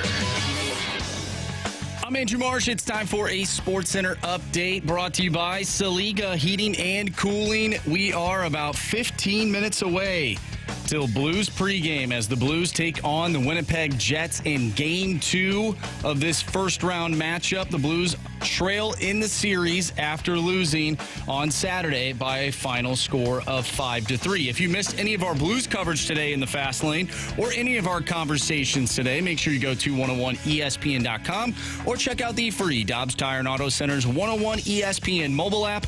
Just head to the podcast page and you'll find all of our full shows and interviews, including the one we had with Jeremy Rutherford. Just head to the podcast page and you'll find all of our shows, and it's all brought to you by the Schaefer Door Company. We have what we learned and our 3 stars of the day coming up next. I'm Andrew Marsh, and the Sports Center update is brought to you by Saliga Heating and Cooling, an independent American Standard heating and air conditioning dealer.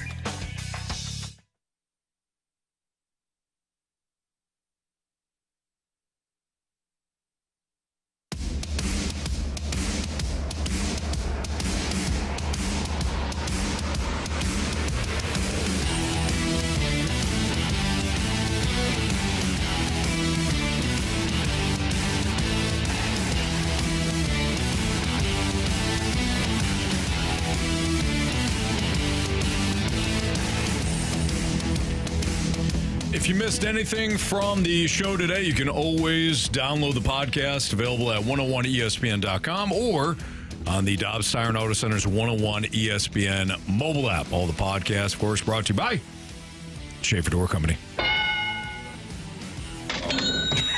So that was crazy. It did sound different, didn't it? Totally did. I was like, it's been a long weekend, but hey, the wrong button. Jeez. Gee, the third base coach told me to go on contact. What I learned today. All your learn? problems can be resolved by blaming somebody else.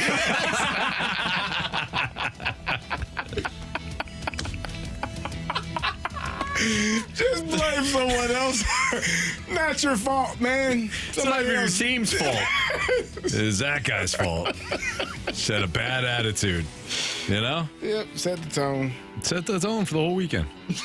Mm-hmm. As Splashback 2 said, the tone on Friday was tough. Mm-hmm. So, yeah. Marsh, what'd you learn today? We had Kirk on the Gauntlet today, and I learned that Anthony, you don't like people with the name Kirk. You actually told me to beat Kirk because he shared the same name as Kirk Cousins. Is that true? You know damn well that's not true. Blame someone else. But I see what you're doing. You're basically giving me a taste of my own medicine. I have been for a few days now. And I don't like it. It tastes bitter. So why don't we call a truce on this, Marsh? Okay? We'll never do it again. Okay. Until tomorrow. Until tomorrow from 2 to 6. Yeah. I learned that CD can eat something and not know what made his tongue blue. I was like, the hell where did that come from? Yeah, it must have been my drink. Nah. It's just water. Just water. Well, it got some blue-ish stuff in there.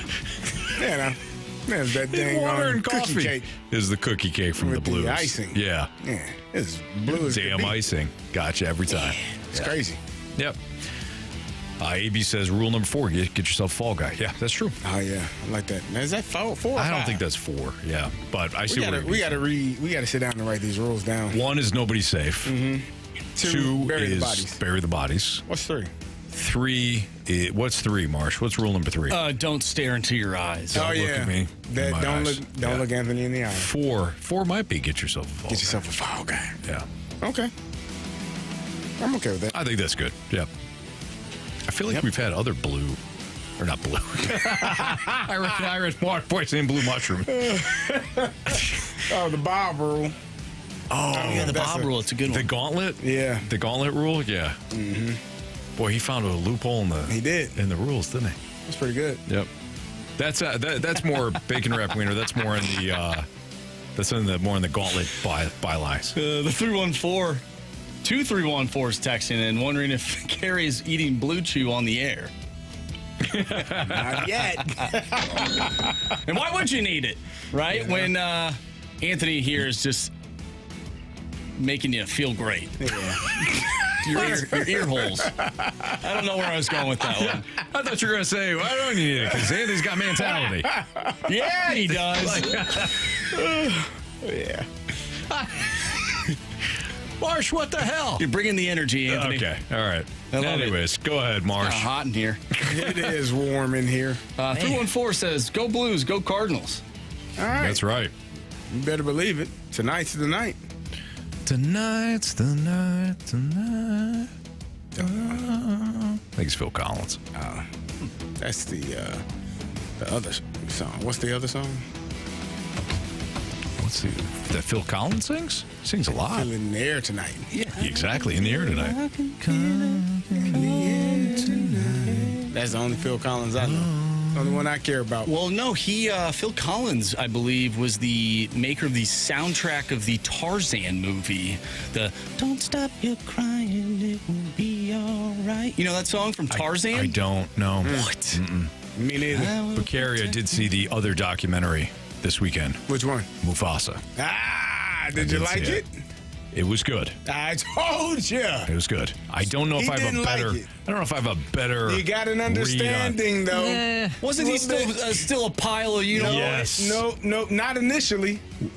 Not he's a sweet cub. And what happens? Life changes you, Anthony. Well, every villain has an origin story. There you go. What? I said every villain has an origin story. Got it. Okay. What'd you think I said? Yeah, something different. Villains may have those too. But what I'm saying is Marsh is absolutely right. Tucker or Taka, I don't know, they call them both. He's a good guy. Oh, his name is Scar. He's a good kid. Eventually he'll scar. Good kid. Good kid and that got scarred by life. Yeah, got bitter. Yeah, got he scarred. Didn't get better, he got bitter. Mufasa gave him every opportunity. To do the right thing? Yeah. He still do the wrong thing. He sounds like a pile of crap. Exactly. You guys.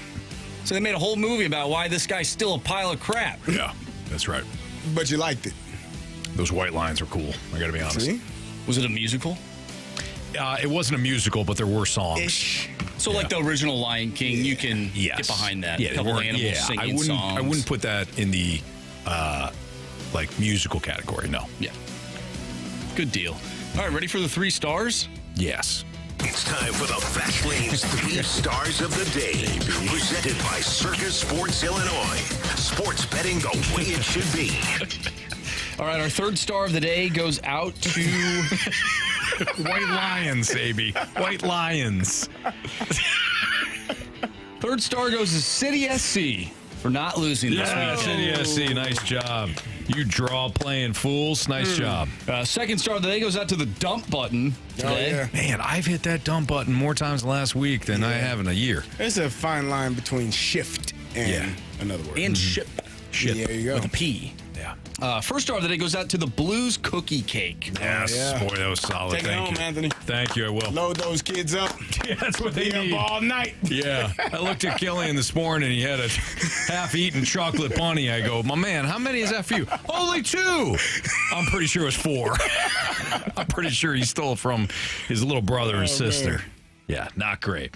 All right, we got some Blues hockey tonight. Let's go Blues, huh? Let's go. Let's even up this series. And if they don't even up this series, let's score enough goals to cash that over 5.5 or bet the board, huh? Blues Jets pregame, 5:30 with our guy Alex Ferrario and Grant Francis, and then we've got the puck drop on the Blues Radio Network at 6:30 with Chris Kerber and Joe Vitale. For Jamie Rivers, Andrew Marsh, and Carey Davis, I'm Anthony Stalter. See you.